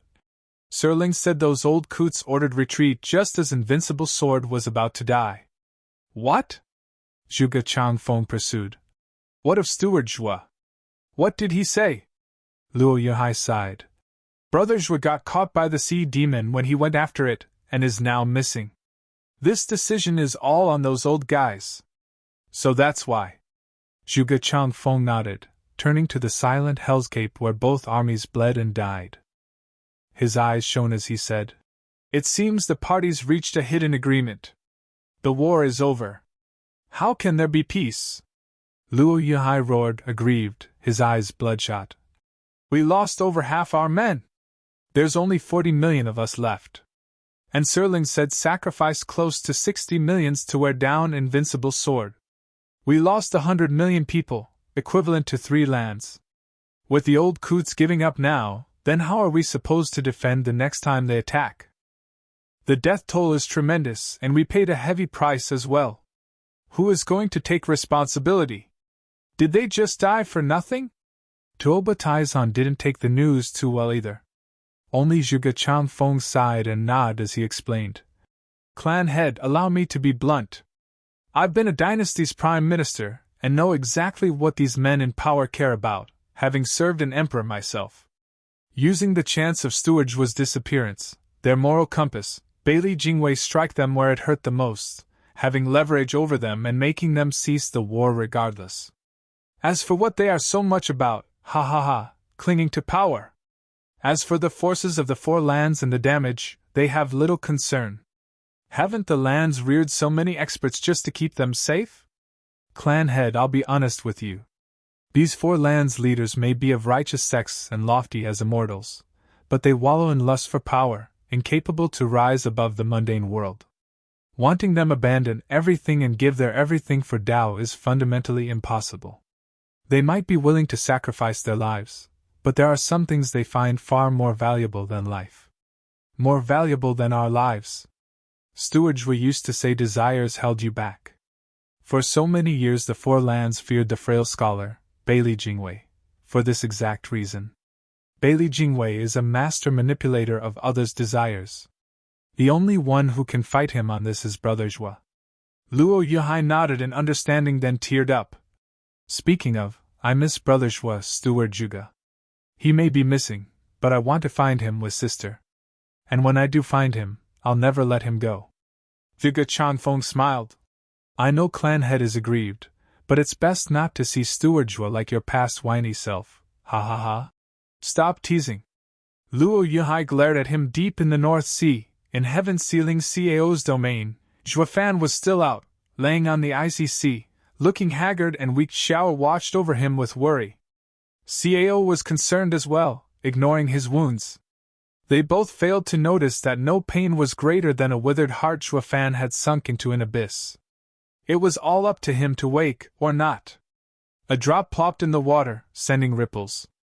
In a black space, a man stood beside a pond with a crushed expression. There was nothing around him, just emptiness.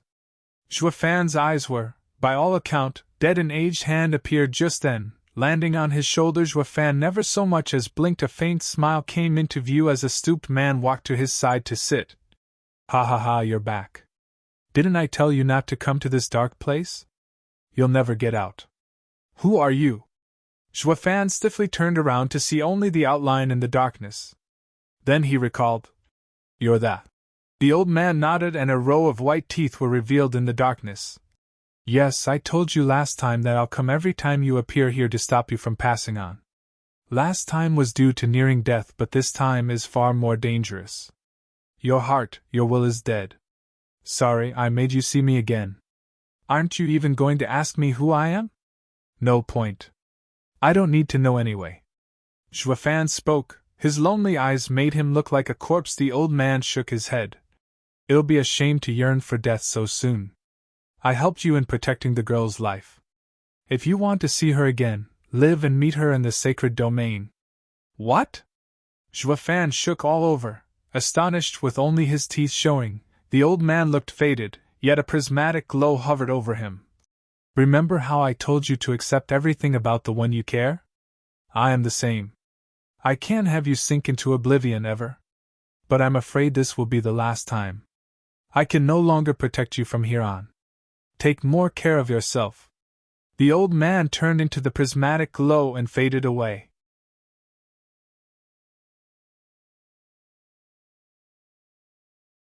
Chapter 11:12, Four Swords as One.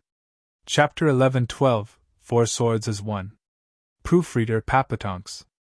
Senior! Zhuafan shot to his feet, awake. Xiao jumped in joy. Dad, you're back. Kid, you're up at last. You only have a scratch here and there and collapsed from exhaustion. Even so, you were out for a whole week.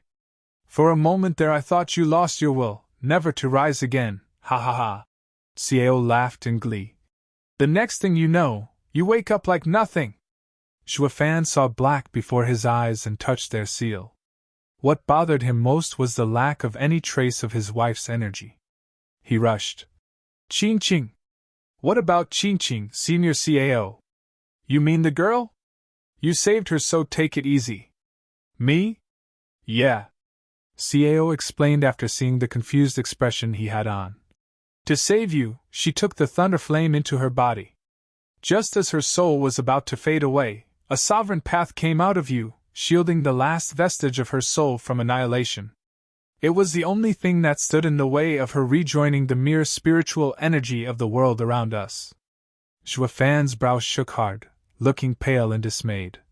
Sovereign path? Isn't that what legends talk of only as the ultimate skill of the sovereign stage, one form that gives eternal life? How come I have it? You don't know? Of course not.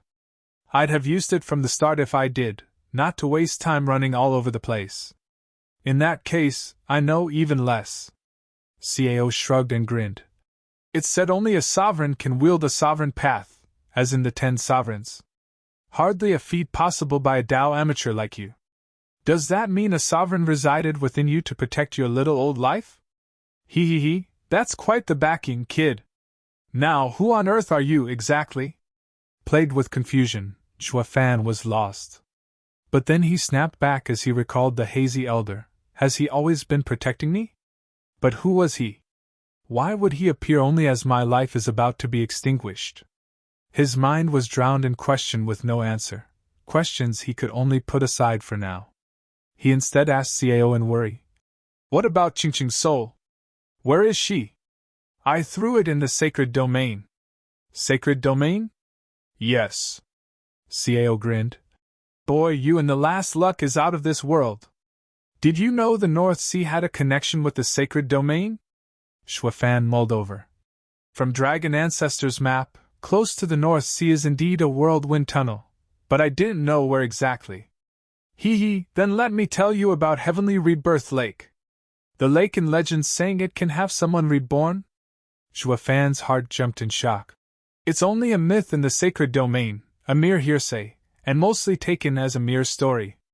But after looking through the 9 Serenity's secret records, I knew it to be Rebirth's sovereign seat of enlightenment.